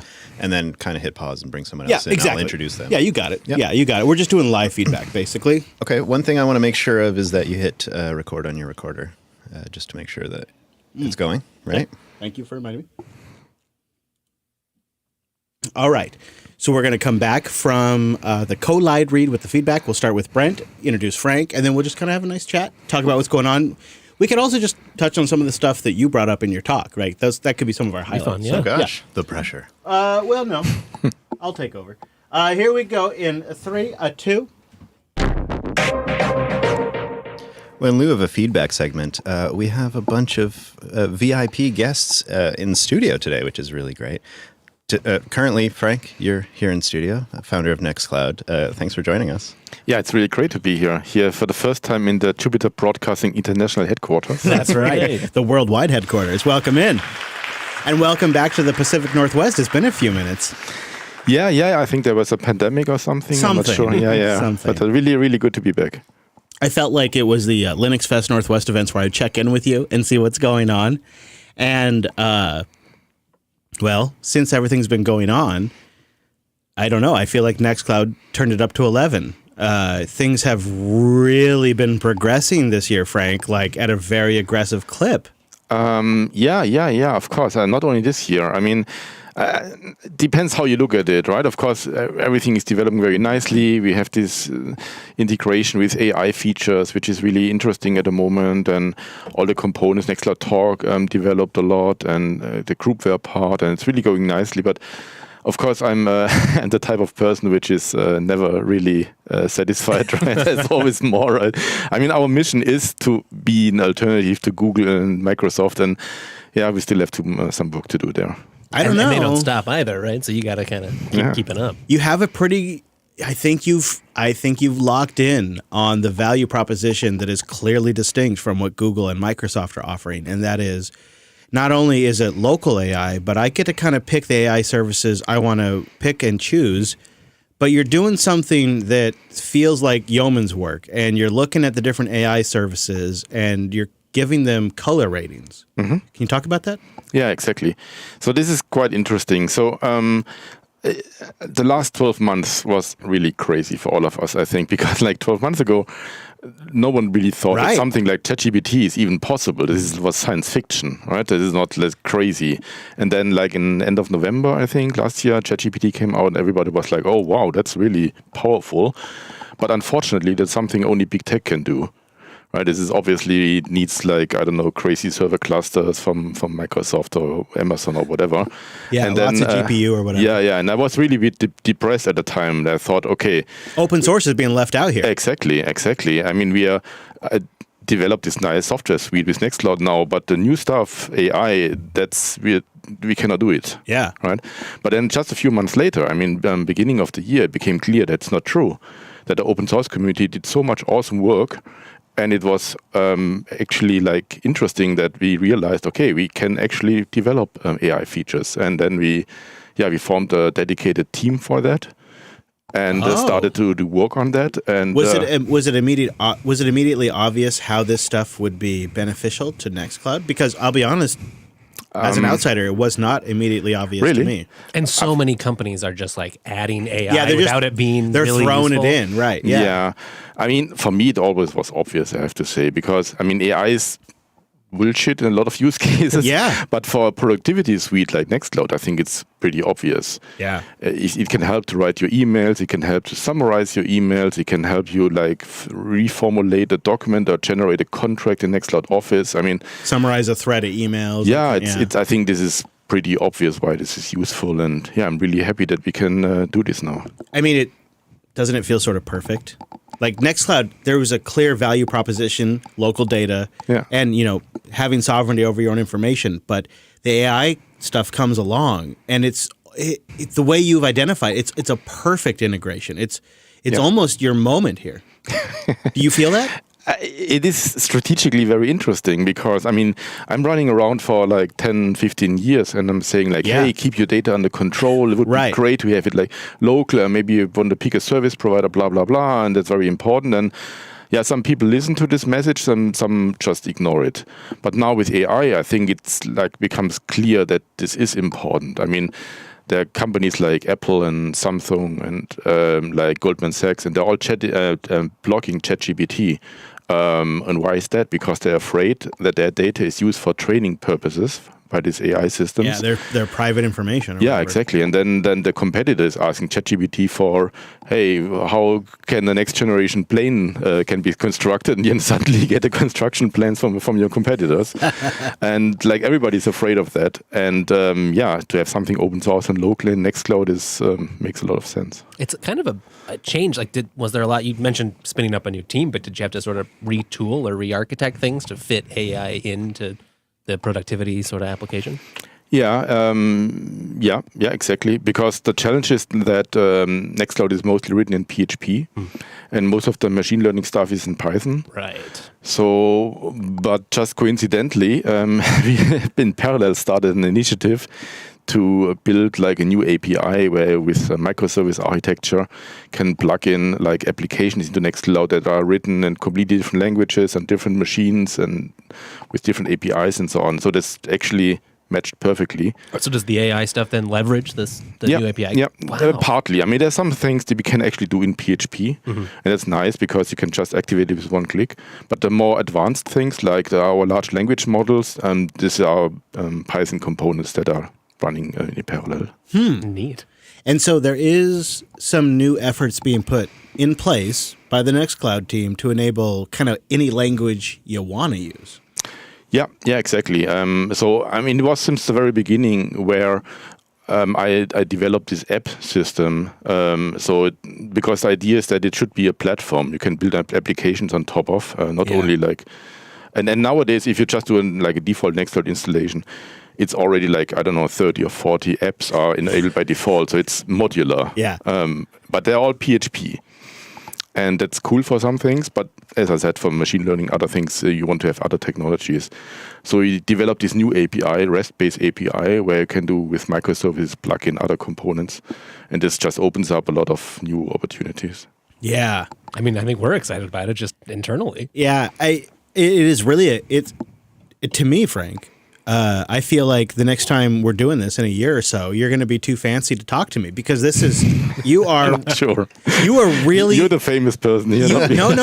You have really aligned the project to really take advantage of this in a way where I can not only from like a technical standpoint feel comfortable with it, but from a moral standpoint. Yeah, thanks for saying that. I mean, moral is a big word, but at the end of the day, ethical. Yeah. I mean, there are some reasons why the Nextcloud community is developing Nextcloud like that. And sometimes I'm, I don't know, not disappointed, but if you go to open source conferences, and I just came from All Things Open in Raleigh, right?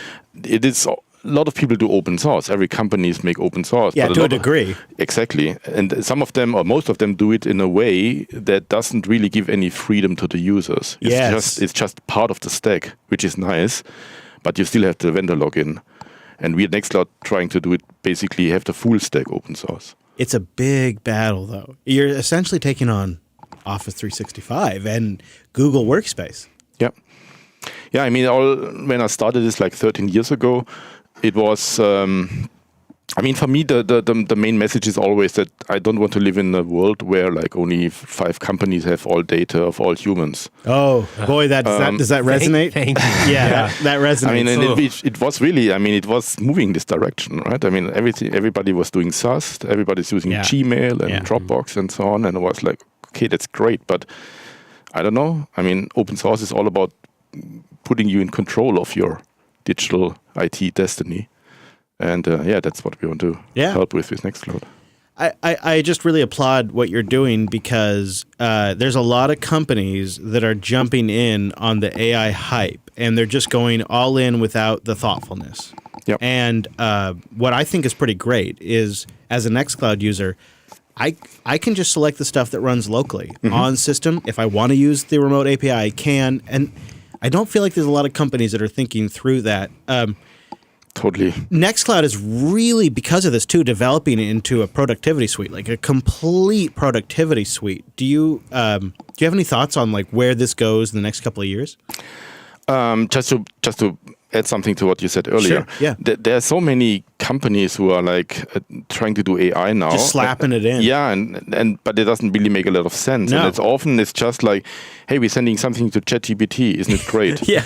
And it's, I saw like a few months ago where that an open source groupware solution, I don't want to say the name, they're also like, hey, we do everything local and open source, isn't it great? And then they announced AI integration to summarize email threads, and they just send it to ChatGPT. Yeah. And like, great.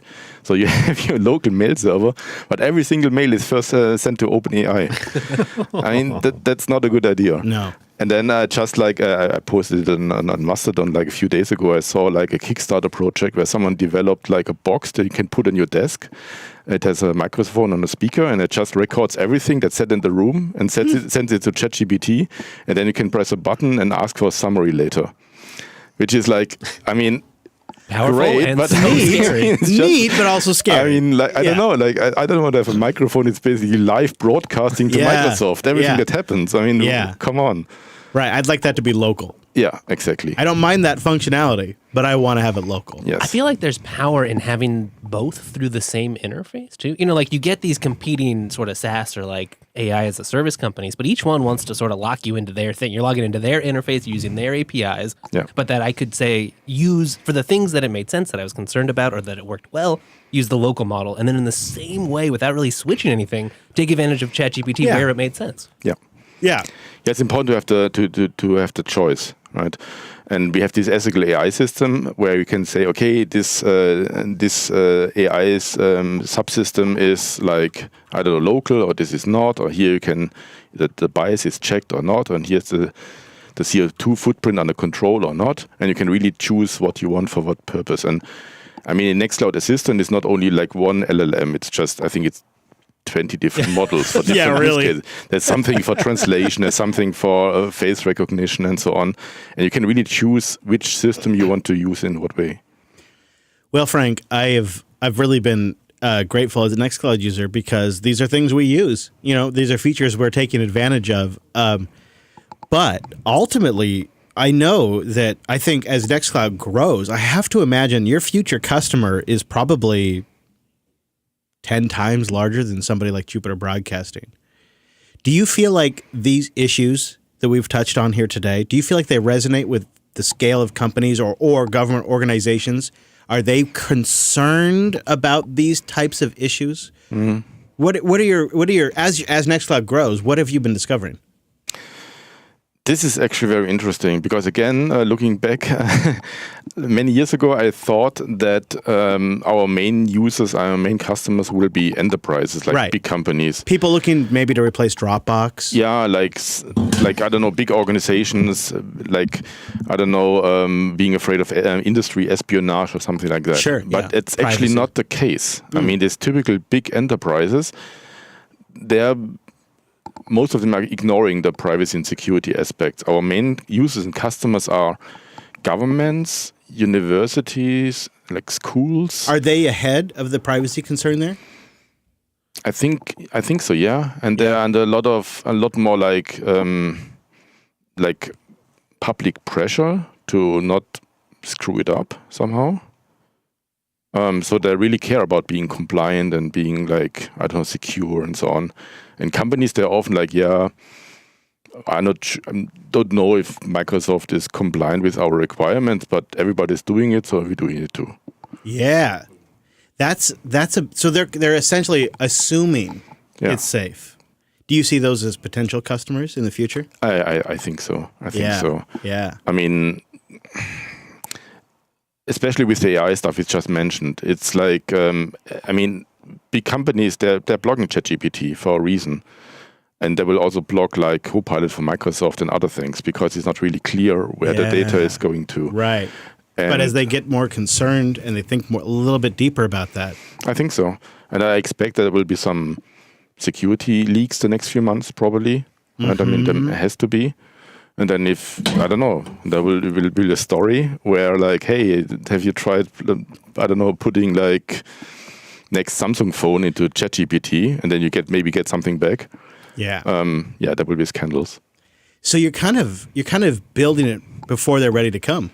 You're kind of building it, and when they figure it out, they're going to arrive. I think so, yeah. Yeah. As far as I know, we are the only like productivity suite with like locally running AI integration in the world.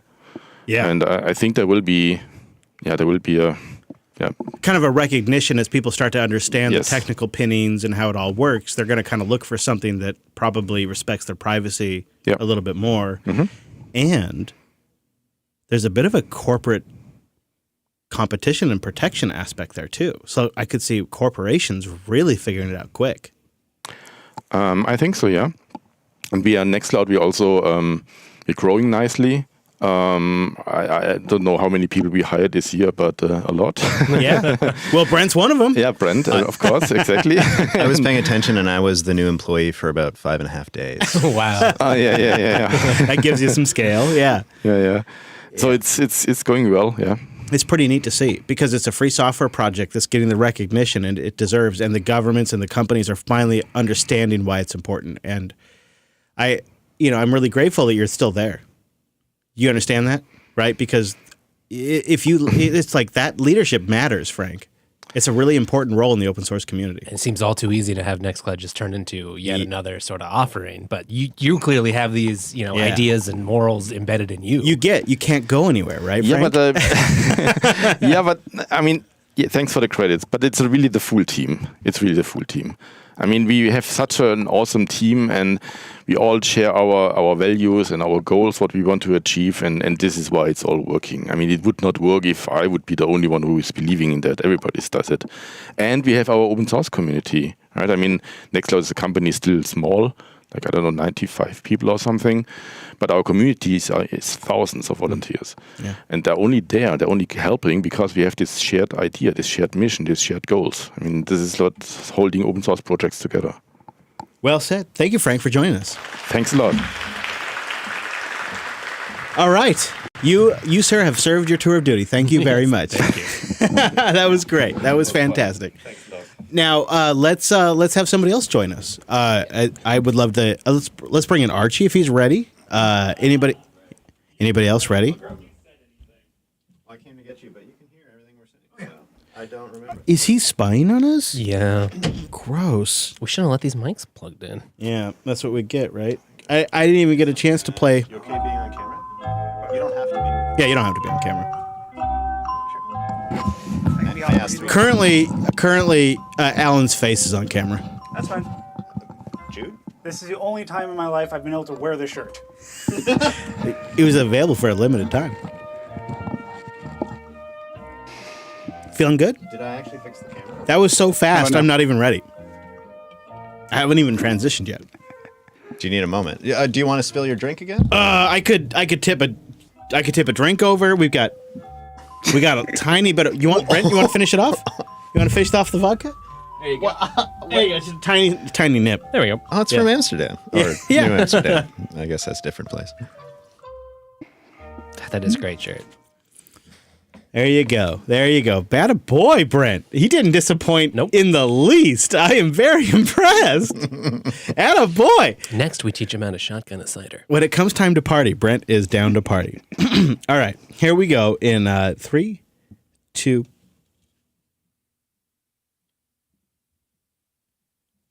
And now join us in the hot seat, Mr. SUCD, community member, booster, and IPFS podcaster contributor. Don't forget Podverse. Oh, yes. Podverse, the GPL thank you. Podcasting 2.0 app. Too many things. Why don't we start there? There is some big news in the Podverse realm, isn't there? Oh, yeah, they just started getting Android Auto, but apparently it just broke F-Droid. Go figure. So they're trying to revert that. I just talked to Mitch this morning. Yeah, I mean, it's a process, but Android Auto is like that checkbox that I have been waiting for so long. Podverse, of course, being the GPL Podcasting 2.0 app that is available on Android, iOS, and the web. very much. What drew you into Podverse? Oh, just trying to find some place to take my skills to the next level and learn and grow and help podcasting 2.0 and going asking around. Met Cameron the same way from IPS podcasting, then found Mitch the same way with Podverse, and been going back and forth and helping. Let's all raise one to Mitch, who just went full time working on Podverse for a few months. That's wonderful. That's amazing. The balls on that guy, right? Because he doesn't have a soft landing necessarily pre-planned. Nope. Living in Chicago, no, you're just kind of grinding it away. Yeah. I mean, I'm going to renew my Podverse subscription. I know that. And IPFS podcasting. We have actually been IPFS skeptics on this show because we weren't huge fans of Filecoin. Yep. Turns out, even though we take boosts, we don't like crypto. Yep. And even despite that, I have decided for office hours, we are distributing it on IPFS podcasting because the idea is you can have an origin, CDN object storage or maybe some random that 1 liter PC in Brett's place. Yeah, it really could be anything. It just needs to be accessible over HTTP, and then you seed that to IPFS podcasting, and it essentially acts as your CDN. Yep. So I'm currently running 3 nodes. One of them is on a 1 liter PC. I'm currently running from my house one of the gateways that is feeding IPFS podcasting. So we get only about 90 gigs of traffic a day or so, but it's still just trying to decentralize from using the main IPFS gateway and trying to spread it out because IPFS gateway is having some issues with some other podcasts, and they weren't liking the idea of having one single point of failure. That's great. Yeah, we've been curious, like, hey, how could we run one of those? Yeah. Nginx and a Docker container can get you far. It's getting close. So if we were to put this podcast on IPFS podcasting, we'd be looking at about 60 terabytes a month. Mm-hmm. Could we do that? Depends on how much your gateways can handle. So how much money are you willing to spend to get this working? Good question. I don't know what 60 terabytes a month would cost me. But I do know that I got the call from my current CDN providers like, hey, you're costing us too much money. Yeah. It's not hard to set up your own gateway. Honestly, what they need is more nodes than gateways. If everybody... What's the difference? So the node holds the data and runs IPFS. The gateway takes the intermediary between IPFS it's to like the redirector. HTTPS. So it translates to proxy. HTTP. Yeah. Okay. And so the node on the back end will store it and wherever it is, and IPFS podcasting will distribute it to anything that you... Gold Heart is what Cameron has done, or Pink Heart, to say, I want to put this on my node. You pin it, essentially. Yeah, you pin it. But at the same time, people turn off their computers and they go on and off and on and off. There was one of the podcasts I just recently pinned and gold-hearted because it goes off every night and people still want it. Well, A, nice of you. But yeah. B, they should be getting their damn infrastructure online 24/7 if they're serious about this. Well, when you run everything from your desktop, why would you? You turn them off at night. I can't even with that. But what I, just to abstract it for the audience, what I appreciate about IPFS podcasting is with some object storage or some sort of HTTP endpoint, you can have an RSS feed and you can put an MP3 file up, and you don't need any kind of hosting provider. You don't need a CDN. You don't need to have kind of libsyn, or you don't need Fireside. You don't necessarily need any potential provider. You need an XML file on an HTTP endpoint, and you need an MP3 file on an endpoint, and that's all you really need. And you can distribute with IPFS podcasting. Lower the barrier to entry. You don't have to start, all this upfront cash, try to set up all these complicated things just to see if you even want to do the podcast. I'm paying over what some people make every single month just in bandwidth, right? And I believe IPFS podcasting has the potential to remove that. It definitely has the potential to remove some of those barriers to entry to allow people to get more world-class infrastructure, easier to get. Pause. It's infrastructure that anybody gets access to. You could have the same infrastructure that the ballers have and the beginners have. But yeah, go ahead. And you can do it from a liter PC. You can do it from Raspberry Pi. Yes. Anything right. that O-DROID, can in my talk case. to the system. Right. And then with Cameron's latest introduction of V4V splits, it makes it worthwhile for some people to actually do it. Yeah, it gets rid of the Filecoin. It gets rid of Filecoin, gives you sats. I never paid attention to Filecoin. I just started playing with IPFS. No, it's crypto crap. I don't want it, but I want sats. And so the fact of the matter is you can put IPFS podcasting in one of the splits. That's nice because then the node operators that are pinning your files and spending disk storage can actually get a little bit of sats for the trouble. Yeah, right. And it's those are the folks who like your show, who are excited about you and are trying to help you out by rehosting things. And why not make it super simple? You don't have to go try to send them a PayPal invoice every month or something crazy. You just let the sats flow. Now, personal stuff here. You have something that I think every geek listening to the show should do. You have a plain text business card that you link people to. And it is essentially an ASCII business card, right? Yep. Tell me about this. Oh, the curl card. It looks better in curl, of course. Yes. And there's a little HTTP redirect that handles it. So if you don't go to the wrong place, it won't do it. But anyway, this was another idea from a JB member in Element. No. He was sharing it and I got to do that. I don't remember who he was, so I'm sorry about that. But I had to just make a very simple replication of it. Curl gives you a little bit more bash fun because you get proper corners, but the website does too, and just a little bit of HTTP sniffing on the user agent for Nginx. But just simple, neat, clean. Can hand it out on a QR code or just type it out pretty quick. Yeah. It's nice. It's great for hey, are you the person that I'm talking to in person kind of interaction? And I get a message from him and I'm like, oh yeah, that's Archie. Yeah. Yeah. That's great. Well, thank you. Seriously, thank you for everything you work on, but also thank you for the IPFS podcasting. If you have a chance to chat with Cameron, just please relay our thank you. I will pass it on. It is absolutely quintessential to us accomplishing truly distributed podcasting. We're excited to get do more with it too. Yeah. Thank you. Okay, one more note. Podverse is working on the Android Auto issue in F-Droid as we speak, so it should be fixed soon. That's it. Yeah, all hail Podverse. That's right. Thank you, sir. Thank you. Do we have anybody else out there we want to bring in? Dragon? Oh, yeah, Dragon. Thank you. Thank you, Archie. Thank you. Yeah. All hailing Mr. Dragon. All hailing. Mr. Dragon, please report to the ER. Dr. Dragon, please report to the ER. Bring all your trinkets.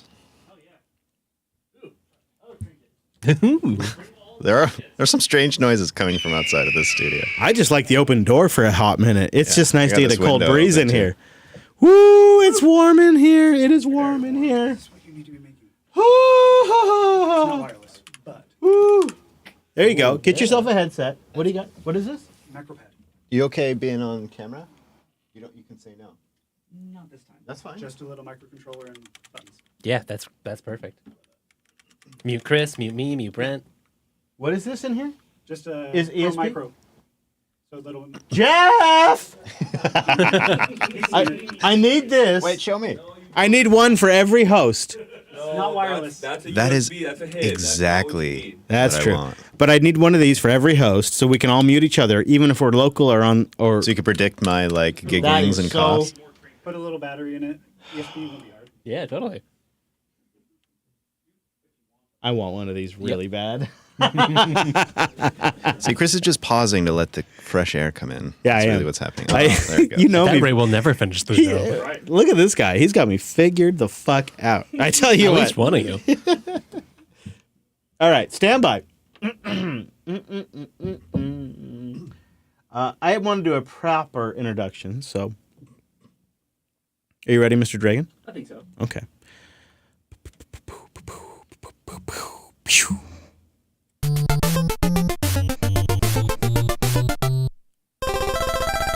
Now, finally, for the first time, joining us in studio, it is the one, the only show mascot, Mr. Golden Dragon.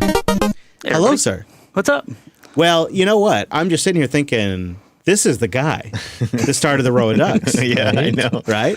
Legendary. To kind of own it, we had to honor him by becoming the show mascot, and you delivered. You delivered as the show Week in, mascot. Week out. We have not only a fantastic history of Boost, but we now have an official Golden Dragon sticker pack out there. That's true. And you weren't messing around. You had to learn. You had to become an AI art director. Right, first of all. right. That's a big deal. An AI art director.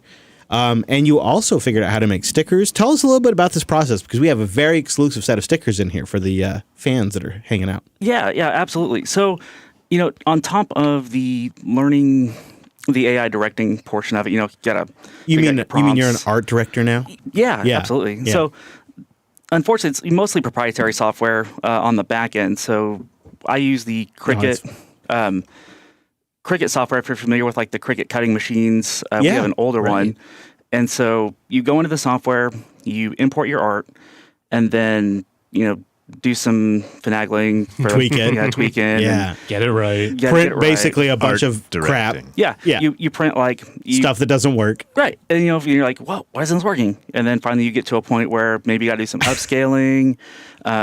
Maybe a lot of the stuff you got to do credits. So it's like, you're having like log in every day to get these extra credits, so that you're like, hey, I'm not paying for the AI, so I've got to log in. You have to have credits to generate the images. Yeah, absolutely. So you're hustling just to be able to make the thing to get onto the sticker. Yeah, how do you generate the credits? Well, easily enough, you can just log in every day, and so they send me an email that says, hey, log in for your free credits, and you join their community. I got to give Brent a back rub every single day to get my credits. That doesn't seem fair. It's working pretty well, I think. Yeah, absolutely. And so once you get like your art right, it's as simple as like you kind of generate like a square, I guess, in the Cricut software, for lack of a better term. It's a size that the paper will accept. Right, because you have limitations based on what the printer is capable of. Correct. Well, not only that, but you have a roughly 6.5 by 9. Oh. It has to have a Mascot sticker. You can only generate like 10 to 12 clean cuts, and that's with your offsets. Yeah, it's fantastic. And, some stickers you can get more, some you get less, and really just depends on your sizing and whatnot. So the ducks, dude. You put some time in to generate row of duck stickers. I hadn't even thought of that as swag. It's such a brilliant idea. That was my third idea. So, of course, the first thing after the mascot thing was like, as a joke, I was like, hey, maybe I can be the mascot, right? And like, does your podcast have a mascot? No? What are you doing? What are you doing with your life? I want to keep a batch of the stickers. Can we keep a batch? I'm giving you guys the whole thing. We're going to have to send them out because they're the best frickin' stickers. From AI art director, perhaps to swag director, huh? Oh, the dragon steps up a pinch. Well, okay. I don't know. Maybe the Tuxies. We got to figure out a reason to give out. We got to figure out a reason to give out these stickers because they're so good. They're so good. We'll consult with you as the sticker master. Sure. Yeah, absolutely. Yeah. If you want to like forbid somebody from receiving stickers too, just, like somebody wrongs you in the Matrix chat room. Sure, yeah. I feel like that's your final right as the creator. Like you can just say, no, that person doesn't receive stickers. Right. Yeah. They can go wherever, really. We'll figure something out. Yeah. We can give them out. I mean, it's not quite as dictatorial as I was going for, but we'll make it work. Yeah. I'll definitely put the hammer down, as it were, right? That's right. Thank you, Dragon. Yeah, for sure. It's a lot of fun seeing you. Oh, it's been great. You're the Dragon in person. Oh yeah.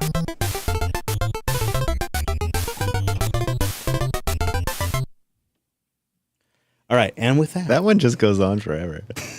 That's the best. I love it. That's like a little cleanse. We also have the build on that one. That's so good. That's so good. And I'm not even done. I think we should get the Zelda chest opening. Ooh, yes. Yeah, I do have a Zelda. I have that one, but I don't have the full one. Yeah, I got Zelda on the deck now, thanks to Jeff. Excellent. Breath of the Wild on the deck. I'm gonna have to hear more about this. You broke his deck in the process. I didn't break anything. Jeff broke his own deck in the process of making my deck awesome. Yeah. My deck is now awesome, and Jeff's deck doesn't work. He tells a slightly different story. Really? Yeah. That'd be inaccurate. That'd be an inaccurate story. I agree. Is there anybody else we should get for the feedback before we move on? I think. Yeah. Well, let me check the room. Okay. All right. Well, let's check the room, and then we'll. There's some good odds Brent doesn't make it back. Drew, we're breaking. Thank you, Dragon. Yeah, I mean, Dragon, Dragon took a whole giant trip, Oh yeah, Dragon. Where'd you come from? Wichita, Kansas. Kansas. Right? Wichita, Kansas. Flying, renting cars, going to a new region of the States. I mean, oh, we didn't even talk about that. Okay, hold on. All right. Hold on. Put the headphones. I forgot completely about that. This is literally how it works with me every single time. This is completely. All right, you ready, Brent? You got your shit together? I'm attempting to spill my drink, but I failed this. You're causing Drew a bunch of fucking work, Brent. Get it together. God. Okay, hold on.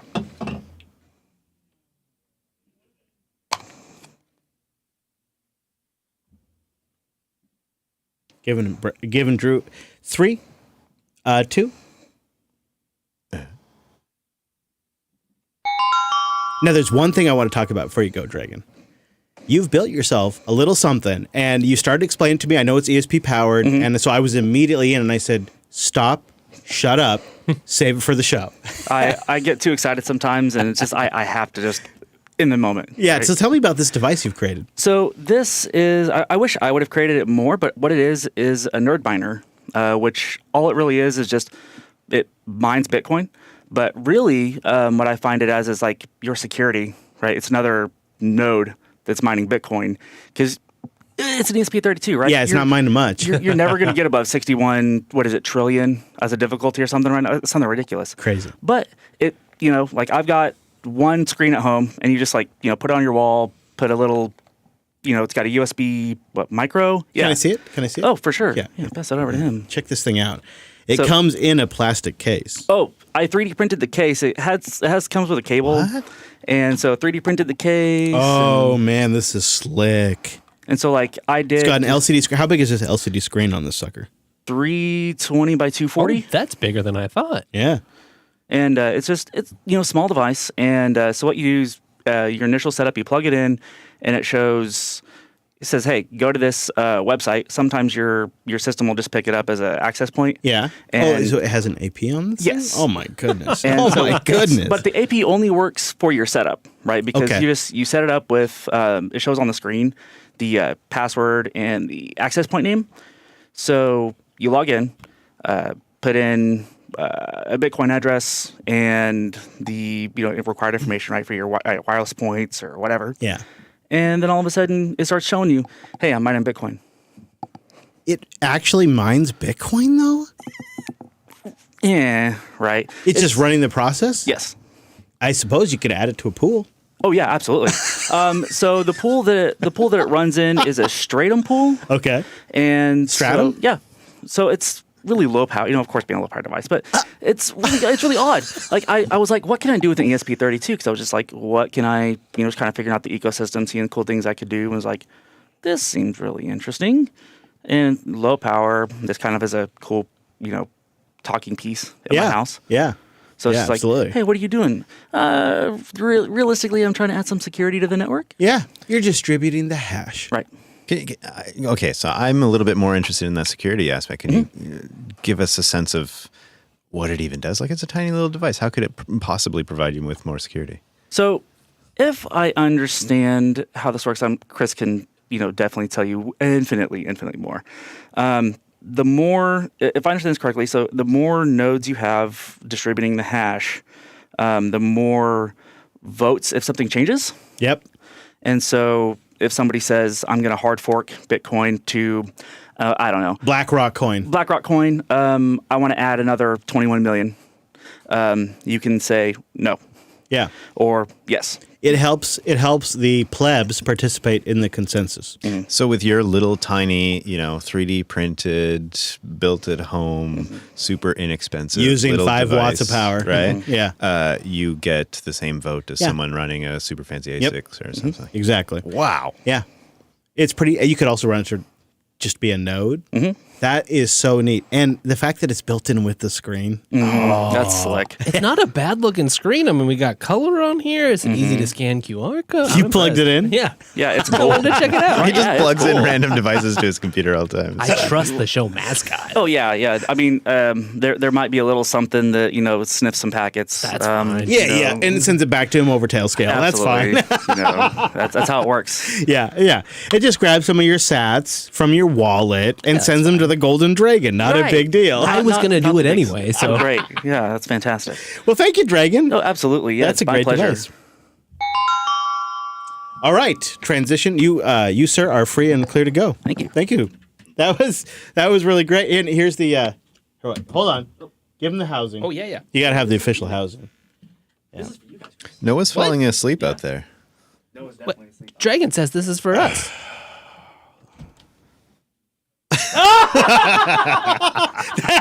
He's not asleep at all. It did look like a little bedhead going on, maybe. Yeah. Well, with the fact that we made $300 fucking from Sats, that should fire him up. Let's go, boys! It's time for the boost. He was actually asleep for most of the time, and he woke up only just a bit ago. Calling him out. Fucking context needed. You know, he did his part, right? He did his bit. This is definitely for you guys. That is well, thank you, Dragon. thank you. So we're going to be mining Bitcoin in the studio now, is what you're saying? Yeah. Fuck Moving yeah. up in the world. Mining Bitcoin over USB. Hold on. How fucking awesome would it be if I could power it from the mixer? Let's see. How cool would it be if the whole mixer just the crashes. mixer's mining Bitcoin? Let's see here. Oh, it's powering up, boys. It's powering up. We're totally we're mining off the USB of the mixer. Look at that. Photo, please. Great. I was really surprised. Yeah, Nerd Miner looks. We gotta get a photo of this. This is so good. Can you? I'll send it over the chat. Absolutely. Bitcoin while we record. This is ridiculous. And in the meantime, Wes already got it. Look at you, Wes. He's already got it. Tightening his microphone stand with his most favorite credit card. He's on top of it. I don't. Wes has already got it posted. I don't even need to. Yeah, but no, not with the mixer. That was just my ThinkPad. I'll add it real quick. That's so great. It's great to get. Dragon, thank you. That's fantastic. Look at that. It's cool. That is so cool. Oh, I can't even believe it. Yeah, and I mean, if anybody is interested, like they maybe don't have like a 3D printer or whatever, hit me up on Matrix. It's really cheap. The Golden Dragon on Matrix. Super cheap. The even cooler thing is if you don't want a screen, you can get the packs of the ESP32 like Node MCUs. Oh, and just not do it with a screen at all. Yeah, and cheaper. Sure, your hash is smaller. Yeah, but it's already tiny. You could run a bunch of them though. I have 5. All right, you heard it here first. You got to compete with the Dragon. This is so good. Thank you, sir. Yes. Thank you very much. All right, now I know. Now I know. This is it. This is how I'm mining. I'm mining Bitcoin now at 5 volts at a time. This is how I'm doing it. All right, Brentley, I'm going to toss this to you pretty quickly. So, all right, here we go. In a 3, in a 2. 4 boosts to go. It is indeed time for the boost. And our first baller boost comes in from Boa, or perhaps pronounced as Boy. And it is our baller boost with 200,000 sats. I saw this number coming on my dashboard this morning. By dashboard, I mean my email. And I couldn't believe it. That is such a generous boost. So thank you, Boy. So here we go. I'll read it for you. I've been coming to LinuxFest Northwest since 2012. Had such a great time at the mini conference this year and wanted to express my gratitude. I have like one friend who is sort of into Linux, and yet he moved away. It is nice to spend time with people who value community, privacy, open source, and doing things locally. Loved Neil and David's talk on bringing Fedora to Apple Silicon. And Sam's talk as well on gaming with robots. Super inspiring. Hanging out afterwards was the best part, although I enjoyed talking with Sergio, Fabian, open source accountant, David, and the Galactic Starfish. Mm-hmm. I also finally set up Albi just so I can boost this exact message. And wanted to tell Brent, je me souviens. Hey, boost! That is a great boost. Thank you so much for taking the effort to set that all up and to send us a message. And I completely agree. Some of the conversations you had there are fantastic. Open source accountant was in the Mumble room earlier. We must have gone too long. Yeah, wonderful to meet you. Glad you made it home safe. Yeah, absolutely. John A. comes in with 197,902 sats, like a power player. He says, okay, because I accidentally forgot to boost last week and I didn't, I'm doubling up this week, divide by 2 for my zip. Wes, that's some tricky math there. You sure you can handle this one? Coming at you last minute, Wes. All right. I got to remember my elementary school upbringing. Yeah. That seems to be 98951, which is a postal code in Yakima County, Washington. Whoa. Hello, Yakima. Hello, Yakima. I'm checking. Yeah, that looks right, Wes. That looks right. John, we know you've been out here before once, but we missed you. Perhaps you can make it for the spring. Thank you, sir, though, for the boost. It really helps kind of complete the entire thing. Zelifcam boosting with 100,000 sats. Hey, Wes, that ain't bad. That ain't bad at all. I hoard that which your kind covets. Thank you for the years of content. Bonus if Zelifcam, I don't know if I'm saying that right, ZELIFCAM is familiar to anyone. It's the old Mac File Z go to Zelifcam chat room from the AOL 2.7 and 3.0 days. Oh. It was my introduction to bots and scripting and inspired me to learn more about coding. If I'm not wrong, that was a software project that was made of fire and water. It was a project that a Californian and a Texas came together to create. Salt and vinegar, oil and water, coming together to create open source software. Powerful stuff. I guess I'll have to find a CD.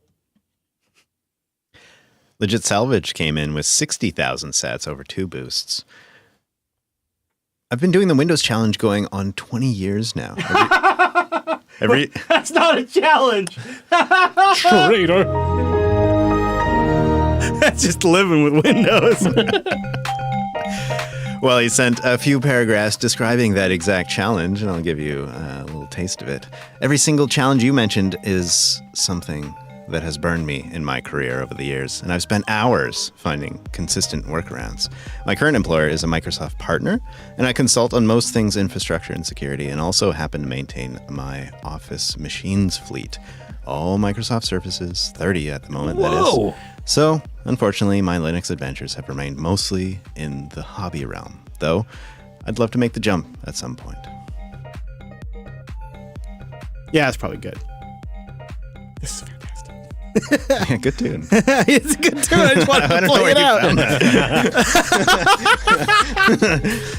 Oh, do the Power Toys bit. Okay. And in a second boost of 10,000 Satoshis, he mentions, almost forgot my app pick for Windows 10 and 11. Power Toys from Microsoft is a must-have. It provides a bunch of power user settings and utilities that I think really should have been baked into the operating system to begin with. Yeah. I've felt that way since Windows Plus. I feel like Microsoft was just baking in like upgrade pricing. I feel dumb for not having installed it when we were doing the challenge, actually. Because, I've used it in the past. I just didn't think about it. I have a question. Yeah. What's Windows Plus? Oh, well, so you get yourself the Windows operating system, but it would turn out it wasn't enough. You needed the Plus pack. Like they gave you 3/4 of an operating system? Yeah. Well, you know how you used to need RPM Fusion. Yeah, exactly. You want themes, you want sound effects, you want games? Well, let's sell you Windows Plus. Early on, even in the early days of Windows, I'm talking 95, 98, they figured out they could differentiate by just selling you like sound themes and crap like that. And I'm a sucker. I bought it. And you got all the special themes and special color packs and all that kind of stuff as a result. And it was early differentiation. I hated it. So but yet I bought it. With your friends, was it like, hey, do you got Plus? No, I don't got Plus. I'm left out. Is that kind of comparison going on? You don't have friends if you run Windows, man. Yeah. Yeah, the friends are all in Linux. The Windows users, we all hate each other. Scheuer came in with 50,498 sats like a frickin' gentleman. Right? You have a gentleman boost sound there? Oh, he's pondering, folks. He's got that face on. That only means he's choosing the soundboard clip that is most appropriate. I am programmed in multiple techniques. That's a gentleman, right? He's not pushing. Yeah. He writes for October 23rd, he writes, I've been experimenting with Tailscale and using free IPA. I must say this works a lot better than I probably would have imagined. Central authentication, even when I'm not in my local LAN, has been amazing. You guys should check it out. Anyway, I wish I could meet you guys. Thanks for congregating this community. Don't forget us folks in the Midwest over at 66227. Which is a postal code in Johnson County, Kansas, home of cities like Shawnee. Hello, Kansas. Thank you for boosting in. Damn good boost, too. That sounds like a lot of fun to set up and play with. Can I share an embarrassment with you guys? Sure. I feel like I missed free IPA. Like, I was coming along and I was implementing LDAP authentication and using it for all kinds of stuff. And I just sailed just like this, just like this. I sailed right past free IPA. How? Like just like this. Yeah, just right past it. I sailed right past it. You know, when I see free IPA, I just think this might just be Wes's next favorite brew. Mm-hmm. Yeah, delicious. It is a great LDAP authentication system, and it is something that is on my shame list. Thank you for the boost, though, because I appreciate the little encouragement to dig into it. Davrelin comes in with 31,337 sats. Oh! Using Castomatic. And you know what else, Wes? They're coming in hot with the boost. Coming in hot with the boost. Since the show Mascot, of all people, jumped on my suggestion, I need to correct something. Uh-oh. I didn't really suggest a no corporate tax November. It was in direct response to no Nix November. And, a month is a long time. However, as a theme, the highlight isn't really the no corporate tax part, but rather the community part. In my day job, I work at a big corporation, so when I come home, I prefer everything to not be like my day job, which, helps with the work-life balance. So for me, once I tried Debian, I never really looked back. And all the other distros comes with the, kind of janky and unpredictable corporate tax, which I prefer getting paid to deal with. NixOS has been the first other distro I have wanted to actually try, I think, for the last decade. Part of that is because I know it's backed by a community, and there's no corporation that's going to pull the rug out or do something drastic that I have to react to. My personal time, my rules. What I take away from this is that people are paying more attention to the machinations behind the scenes than I gave credit, and they're paying attention to who controls what and who's in power when they're picking their home lab software. We also got some proposed ideas for things to do with Debian as part of this boost. Oh. So try installing old stable, although please don't use recent hardware. That's not fair. Maybe try building the Jupiter Broadcasting website in a container, but using Debian's version of Docker. Upgrade to old stable, then upgrade to stable, remove Docker, switch to Podman, and get the container running again. He's like literally describing the reasons why I use NixOS now. Bonus points, try doing the same thing with Ubuntu, say 1804, 2004, 2204, or Red Hat 789. I'd rather not. It's just awful.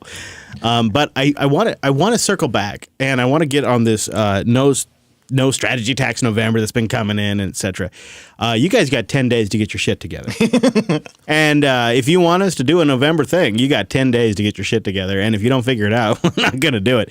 But I'm down for some of this. The one reoccurring theme that I'm sensing and smelling here is Debian.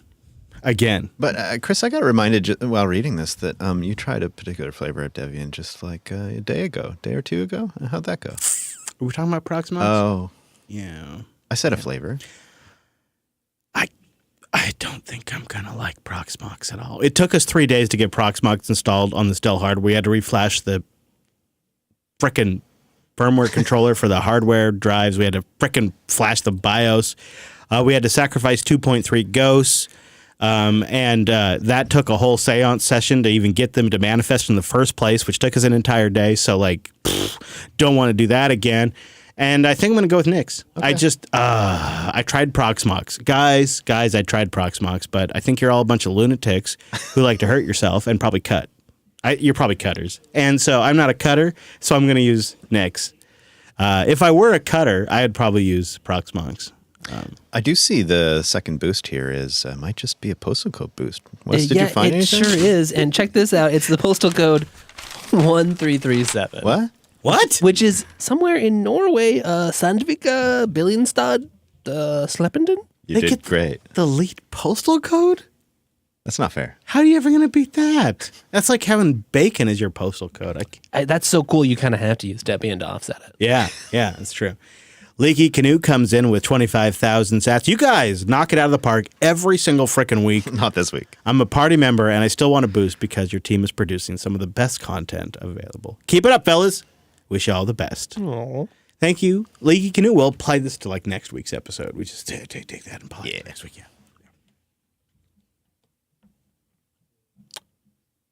Carissia?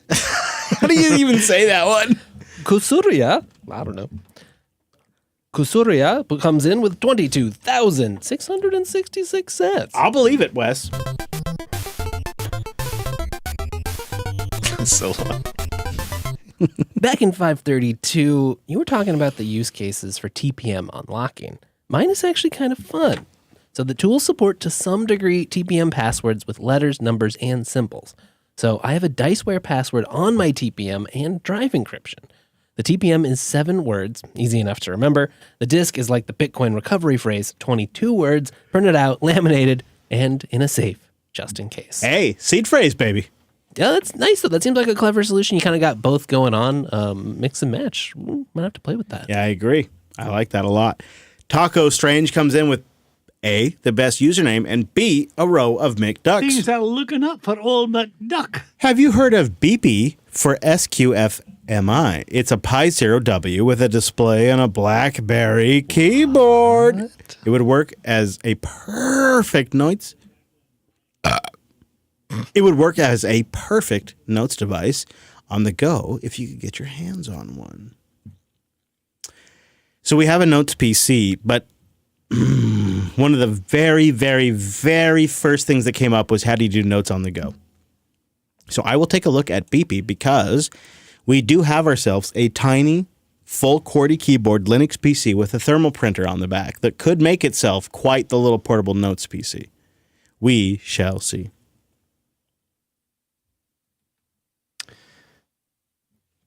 I don't know. I haven't taken one in a while. Jump I don't in. know how that worked.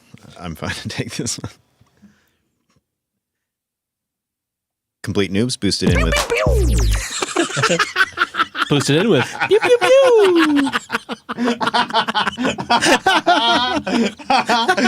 Oh, man, that's perfect. Do it again. Pew, pew, pew. Are you ready? Yeah. Well, your finger's not on the button. No, I love that. I wanted to keep it. All right, go. I quit. I'm so warm. Oh, yeah. Sorry, close the window. I'm sitting here with a back waterfall. The guy's got the window closed over there. Brent's cold, okay? What can you say? Put me next to the window. Complete Noobs came in with 18,888 sats. I like it. Suggestion. Drop wallet for Fountain. Objective. Enable users to rate and fund podcasts using a dedicated drop wallet reflecting their support. Drop wallet. A digital wallet for users to set aside podcast donations, load based on budget. Rating system. Rate shows on donation desire, not content quality. Ratings depend on podcast donation compatibility. Something like non-participating podcasts are rated 0. Partial benefits like no knighthoods might be a 2 to 3 out of 5, but fully integrated shows 5 out of 5. Interesting idea. So it's like taking all of the individual contribution points and averaging them together to get a score. I like that idea a lot. I don't know if anyone's going to do it there, but I think it's a pretty good idea, Mr. Noobs. Wes is keeping score. He's always keeping score. It adds up. It does add up. Open Source Accountant comes in with 2,500 sats. And he says, you know what I want? I want Fountain to stop rearranging my queue on iOS. And we asked for people to send in some support ideas or features for 1.0, and I've never had my queue rearranged at all. So, but you know what? He wants that. I don't want. I don't want that either. Tier boosts in with a row of ducks. Oh! How about this? Debian December. Take a month and reflect on all the work the Debian derivatives do. Each of the hosts run different Debian derivatives for a week and basic Debian for another week, with the goal of trying to get Debian close to the same state as the derivatives in either UI or a select particular functionality. And P.S., when hearing the Windows XP sounds, really reminded me of the Windows Waltz. Hey, Chris. Hey, Chris. Yeah? What? Are you done talking about Debian? Yeah. Oh, okay. All right. Did you know it's Deb and Ian?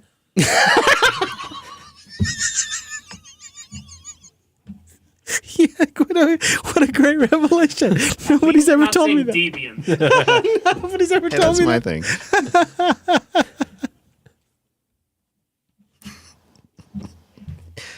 Magnolia Mayhem came in with 1, 2, 3, 4, 5 Satoshis. So the combination is 1, 2, 3, 4, 5. That's the stupidest combination I ever heard in my life. Perfect for your luggage, though. Oh, yeah. I know this isn't Coda Radio, but Misa back. I wish I could have boosted in before, but I was driving 5 hours a day to do the USPS RCA Rural Carrier Academy. Hey, doing the people's work. Either way, I got some loose sats now, and I'm looking for somewhere to throw these things. Not sure if anyone even saw it, but I'm happy enough to have been in Matrix shouting about the Spaceballs luggage combination when it came up. So here, have 1, 2, 3, 4, 5 Satoshis. We do appreciate it, and we do notice. Yeah, Coda Radio. I cannot, with all of the energy I can summon, I cannot stop that man from channeling Jar Jar Binks. I just cannot stop it. I cannot stop it. Yeah, it's a powerful force. And I think your efforts are better spent elsewhere. Right. That's what I've learned through a process, Wes. I had to go through a process of steps, but I have learned that. Ghost Mullet comes in with 2,000 sats using Podverse. Bala for all you Vala, perhaps, and any Windows episodes. That was appreciated. Soon, here at work, I'll be forced to use Windows, and now I know that laptop is in.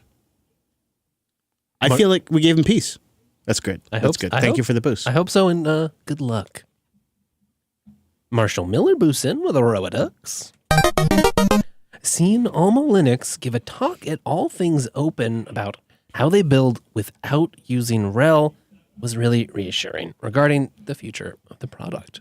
I hope. Let me say product. The future of the project. I hope that's true. I would love to see that show up on YouTube. I know the LinuxFest video should be up the next couple of weeks. Perhaps the All Things Open videos will be too. I see a boost here.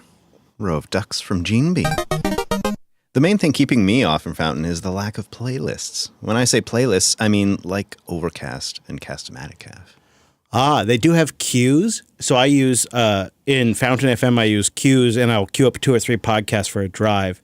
We ask folks to boost in what they'd like to see for Fountain 1.0, and that is a pretty good feature. You know what's kind of fun is I've been just monitoring for live boosts in the background, and I've seen some streaming sats happening from Gene Bean. So, hey, Gene Bean, thanks for listening. Hey there, Gene Bean. Soldiers comes in with 5,000 sats. From the podcast index, I must have jinxed myself, he writes, because after I boosted in talking about my setup, 3 of my disks died. Oh, my goodness. Bro, I am so sorry to hear that. He said, I did end up rebuilding my Ubuntu server into a Proxbox machine with SSDs, and all my stuff is fine now. But I do blame Brent. Amen. I mean, everyone else is doing it, so it's fine. We all do. Linux Teamster comes in with 10,000 sats across 2 boosts. It's been a minute because I keep forgetting to boost in. I listen on AntennaPod, and usually while I'm doing something, I keep thinking that I'll open up Podverse, but, the ADHD kicks in, and I'm on to something else before I can actually get that accomplished. Word. I am looking forward to using Podverse more, though, but since they don't handle private RSS feeds very well right now, it makes it harder to listen to my Jupiter member feed and others that I love so much. Once they can have all of my episodes auto-download and automatically add to my queue and make that the first page I see when I open the app, then I'll definitely be moving. Just a little bit of earth needs to be moved there, but I agree with you, sir. I think that is necessary. And you know what I have to say, Mr. Teamster, is that Mitch, the main developer over at Podverse, very excited to say he has gone full-time for the next 3 months. And that is a huge deal to have a GPL podcasting tutor app with a full-time developer. That's awesome. Also, I will mention, Mr. Teamster, that Fountain does support private RSS feeds. So there's a like Stratechery.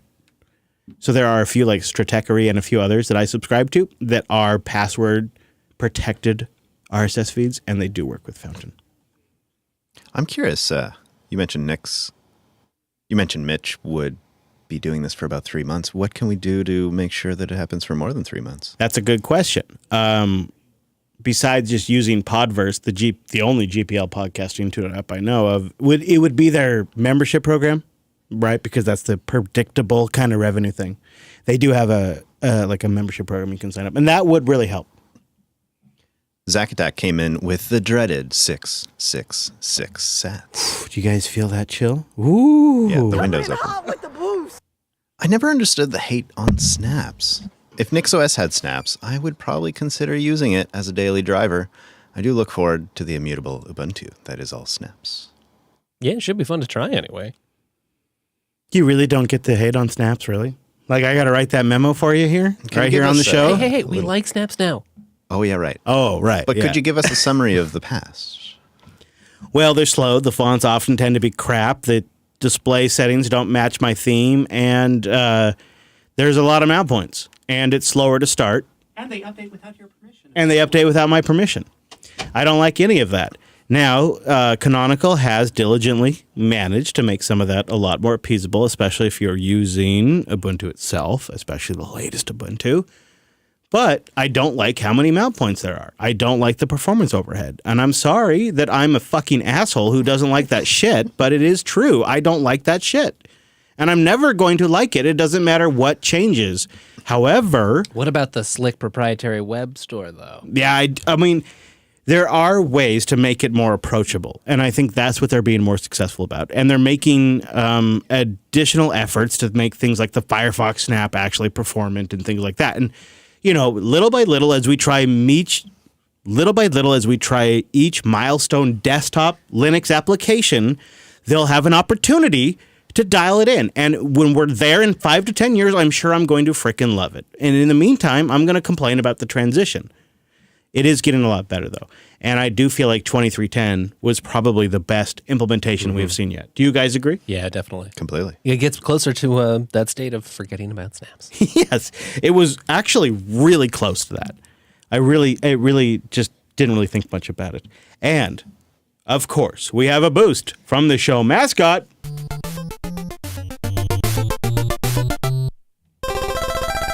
The Golden Dragon comes in with 1, 2, 3, 4 sats. So the combination is 1, 2, 3, 4, 5.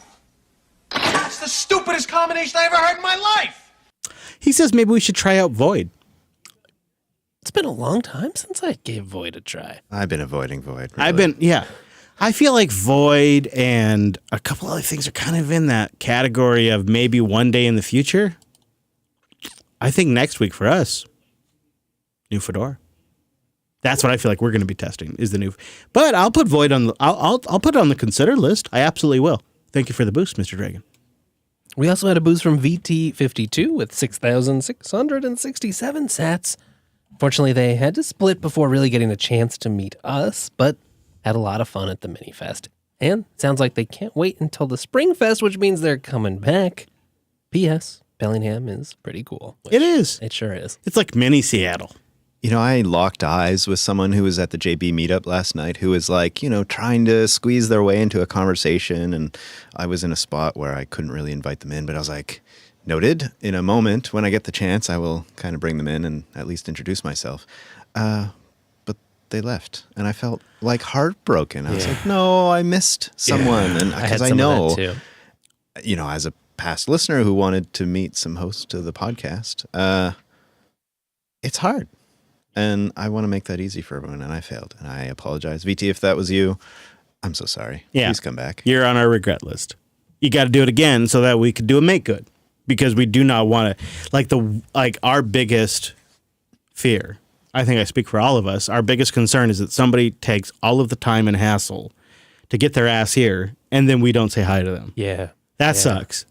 We don't want that to happen. So if that happened, you got to come back in the spring so we can do a make good, right? Yeah, we owe it to you. Thank you, everybody who did boost in. We got a whole bunch of boosts this week. We actually had nearly 30 boosters come in, which is so great. And, you know, a lot of people that went to the meetup that didn't get a chance to say goodbye, their first instinct was to say goodbye via boost. We really do appreciate that, too. That is very, very kind. Thank you, everybody who boosted in. We got 29 boosters, and we managed to stack 786,883 sets. Winamp. It really whips the llama's ass. That does feel really great. Thank you, everybody, for helping to keep this an independent production. That's financing that goes directly to us. I was just telling Brent earlier today. I know. But, you know, like when the boosts come in and we see the totals, Wes drops them in the doc, it's done. It's not 30 days until you guys get those sats. You have them right now, right? We don't have to wait for accounts receiving to process the invoices and then determine what the percentage is and then invoice properly and then make sure we get all that and then send it to you and then you guys do the tax stuff. Like, as it comes in, as the support comes in live, you guys immediately get it, and it's all documented in the RSS feed for our audience to see. Yeah, as much as we like the open source accountant, we just don't need him. Not anymore. Not anymore. We do have a pick, and I want to leave you with Moonlight version 5.00 for the PC. So this is like a Qt front end to Moonlight, which is an open source PC client for the NVIDIA Game Stream and Sunshine servers. And man, they are just a fantastic piece of free software if you're not using them. And the new version is out packed full of features that are really good to see, including you can now specify your own custom frame rate, horizontal frickin' scrolling. Oh, you're going to need that. I got them widescreens, Wes. I got them widescreens. Native frickin' multi-touch support, of course, is in there. Controller type information is now passed on to Sunshine servers. So if you got like you get it. I don't got to explain it.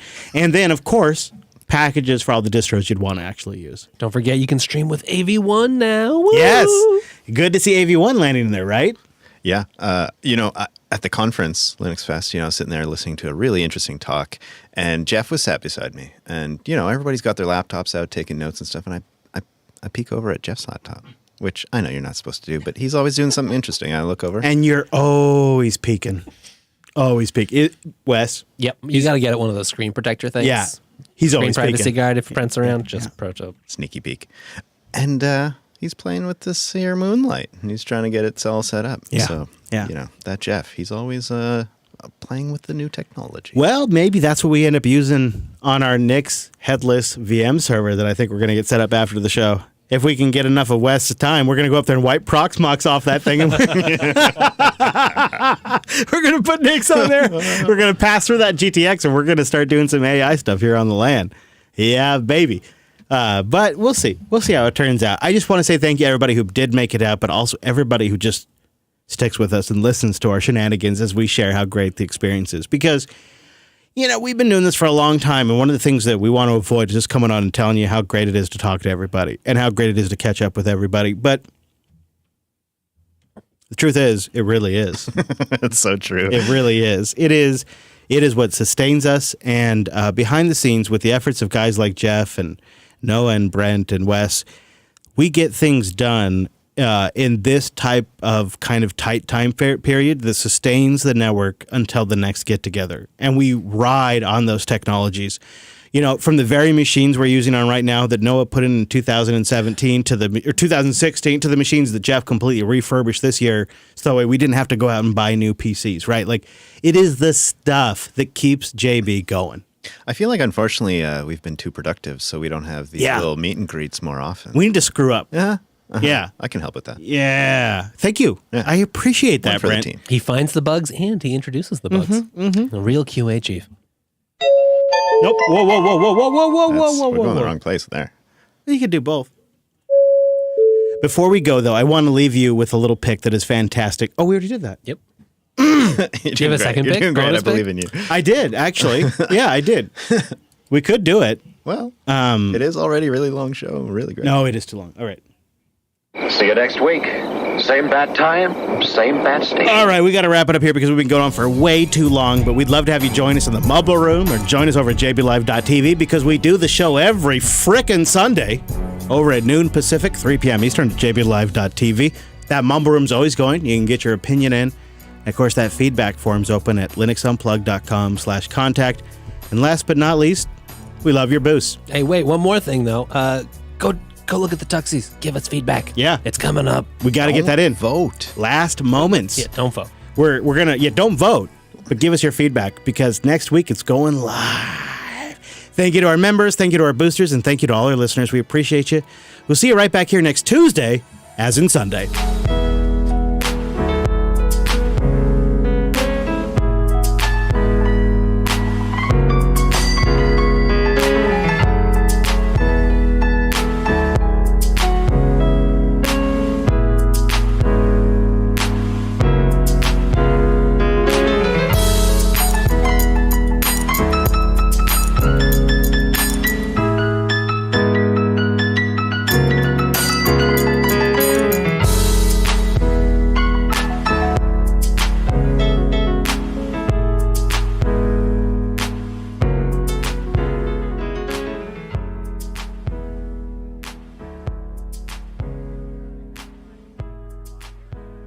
Well, what do you think? I think I just found our title.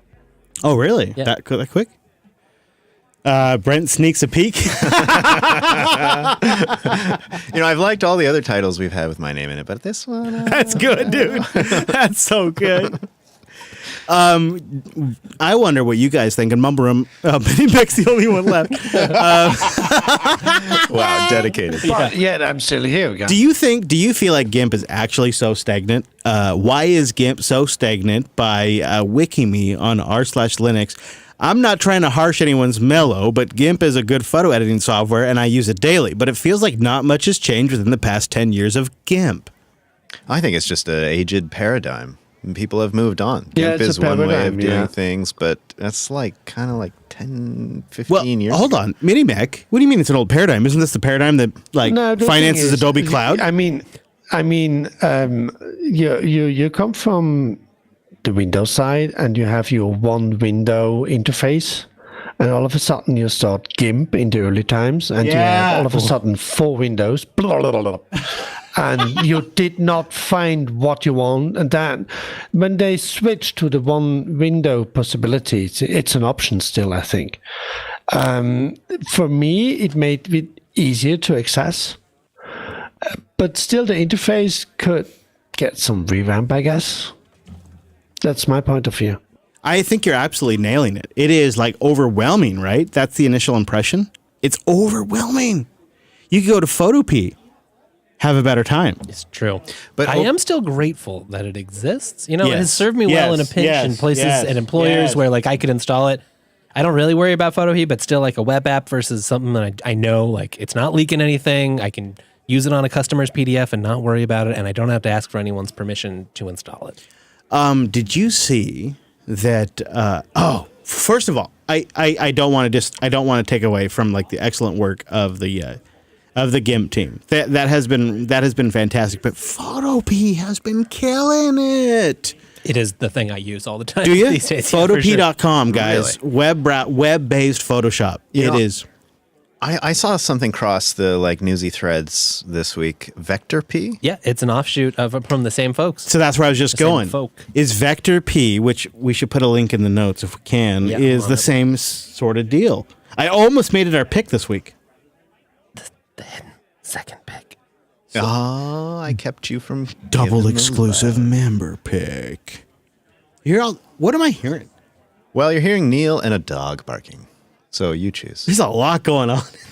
I like it though. Hey! Hey! Just turn the mic off there. It's fine. So, you know what I realized? That the dragon totally pulled one over on me. What? How? Well, I got this little miner running off the mixer now, Yeah. but I don't know what it's mining to or what pool address. It's probably mining to his private wallet. I'm sitting here running off the mixer. Dogecoin, probably. Yeah, it's probably Dogecoin. You know what a crypto scammer he is. Dragon coin, I think. Right? Dragon coin. I almost fell over. That's so good. I almost fell over in my chair. You call it a chair, but it's not a chair. No, it's a stool. Semi-stool. It's a flexible, like, knock you down stool. It's not even. I had a clip for us of like I don't think I saved it though. I had a clip of like my good night, thank you for coming speech. Oh, you recorded yourself. I did, but well, it wasn't that great. Oh, do you think you messed it up? I don't think I have it with me. Is it on the other device? I think it's upstairs, but You have a runner. Do you have Tailscale? I could grab it. Or do we care? Well, Probably someone not. tell us if you care or not. I don't think we care. Do we care? No, we don't care. No, we don't care. I agree. We don't care. Okay. We don't care. We got to pick a title and we got to get the hell out of here because I got to eat. So I'm going to end the title suggestions. So get ready, chat room. Get in there and get to work. We've got some hot contenders, I got to say, which is wonderful to see. He says that, but we haven't seen the results yet. Is that good to see? Yeah. Is it show end? Probably show end. Just type every combination and one of them work. I really like LinuxFest North Jeff. No underscores. LinuxFest North Jeff. That's so good. Yeah. Great titles. Making up for the last 6 months of bad titles. Hey, Whoa, there are so many. Brent, will you grab the gong over there? Oh, yeah. I got the handle here. Thank you. We had to do 3 batches from GammaBot. Hard-working GammaBot. Nextcloud Mic Drop, Nextcloud Hub, a Community Fest, Chris Last Bash, Enlightenment and Inspired, JB Mini Fest. Oh my God. One of them just says a waddle of penguins. This is way too frickin' many titles. Fuck you guys. This is way too... Go vote! Yeah, you have to sort it out. You all have to vote. This is way too much work. LinuxFest Northwest. It's so That's good. West. LinuxFest West Best.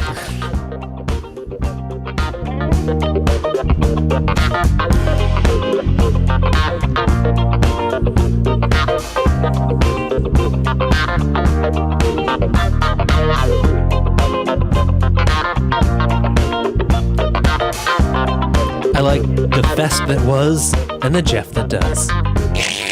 Lovely. It's a little long, that's but it's good. good. That's it's real good. Yeah. Axiom Joyride, crushing it. Just in general. Festivus Workivus. Yeah. Money Can't Buy This by Mr. Payne. Good. Well, that was yours. Yeah, but you fixed it. That's right. Jamming with JB.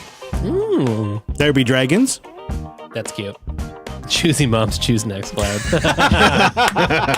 That's so good. Can we have multiple titles? Choosy mom choose Nextcloud.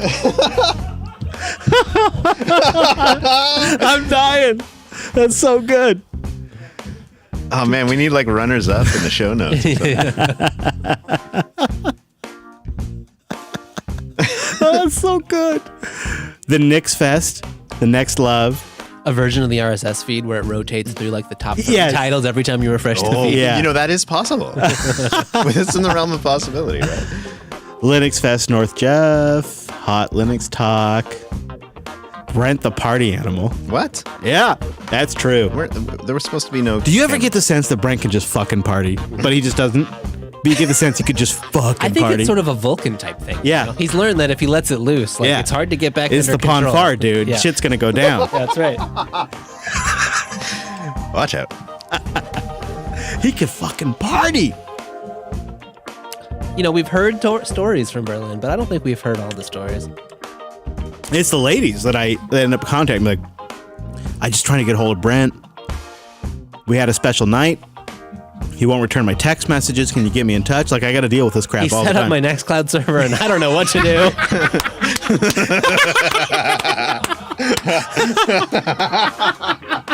First night was great. I got everything synced. Very private. Oh, Hot Linux Talk seems sort of appropriate at the moment. Oh, it hurts. Editing grub config like an animal. Yes, I was. Wes, test, Jeff, Wes, test. Not West, but West test. Please, you can't say you were short on titles. No, we went long. Oh, yeah, that's for sure. Yeah, I'll let Drew know we're uploading right now, actually. Oh. Gotta get that up there. On the horse. Go boat while I let Drew know.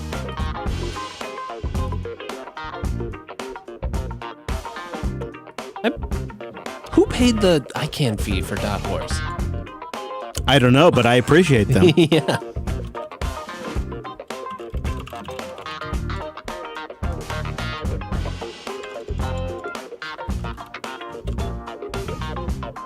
Okay, I voted. It took a long time, but I did it.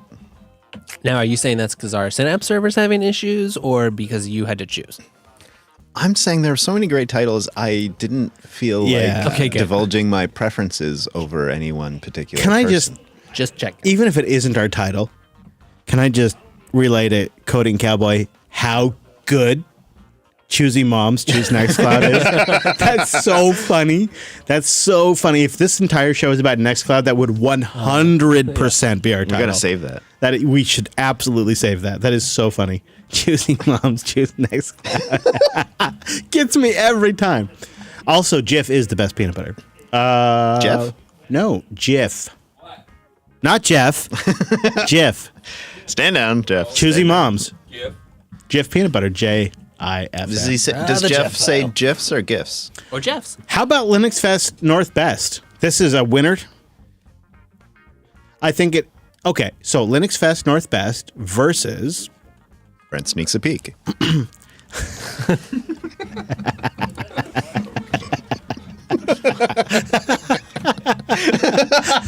I do like that a lot.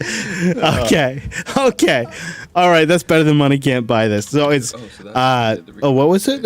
Because that's so good. It's so good. Our options are, Wes.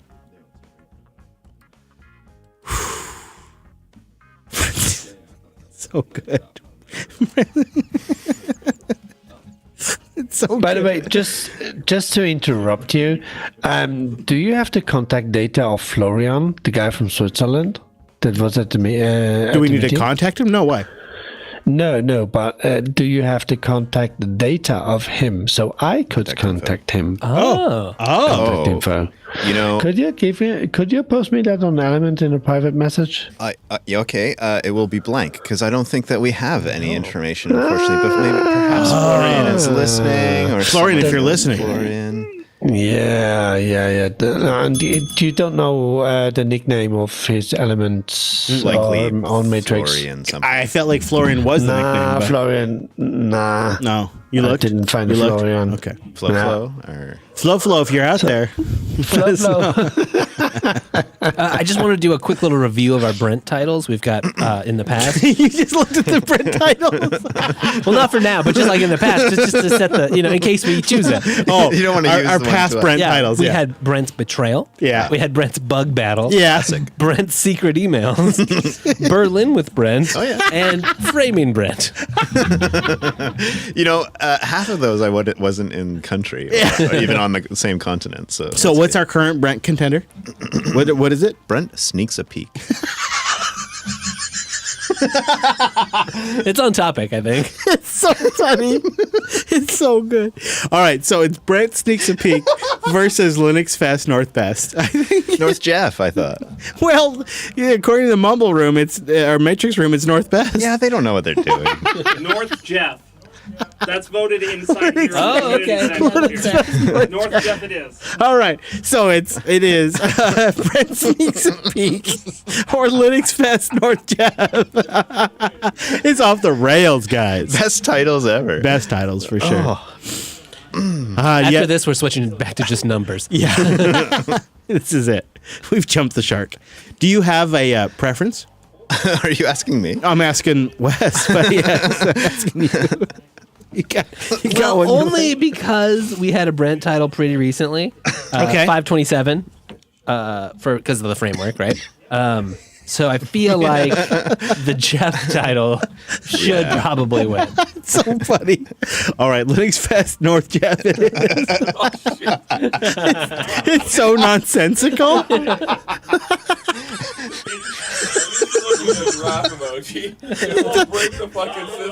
doesn't make LinuxFest North Jeff. Guys, stop it. It hurts so bad.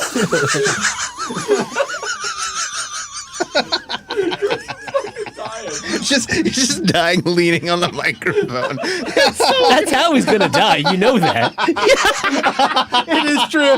This is a preview. Oh God, that's good. Oh, we got to go with that. My loins. Go with their YouTube previews. That would have worked out great. For that. Me crying. Me just bawling. I'm bawling over here. Would have been perfect.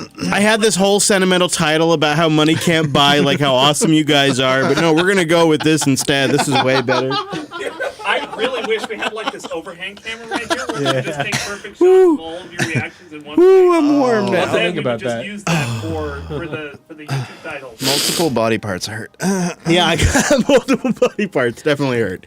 All right. LinuxFest North Jeff, it is. I hope it just gets a fucking ton of downloads. They're gonna think it's a typo. It'd be so funny if it got all the downloads. Yeah, Chris must have been talking with Jeff when he put the title in. I don't know. Maybe and Brent. Or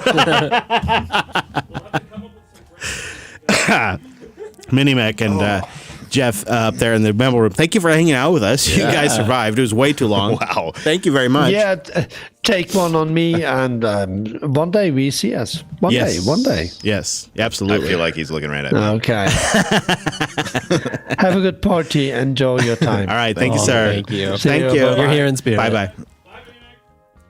All right. Thank you, everybody, for listening. Thank you, members, for supporting and, of course, listening along to this ridiculous shenanigans. So sorry. I think we're done, right? Yeah. If we don't do it now, it's never ending. I got to breathe. So we got to take a break. Stand up? Yeah. I got to pee. Brent can sit Stretch. down. I bet Brent has to pee. You know how he is. It's food. We got food? Yeah. All right. I gotta go. Thank you, members. We really appreciate you. Been thinking about you through this entire weekend. And see you next time. Thanks for joining us. Have a good Linux week.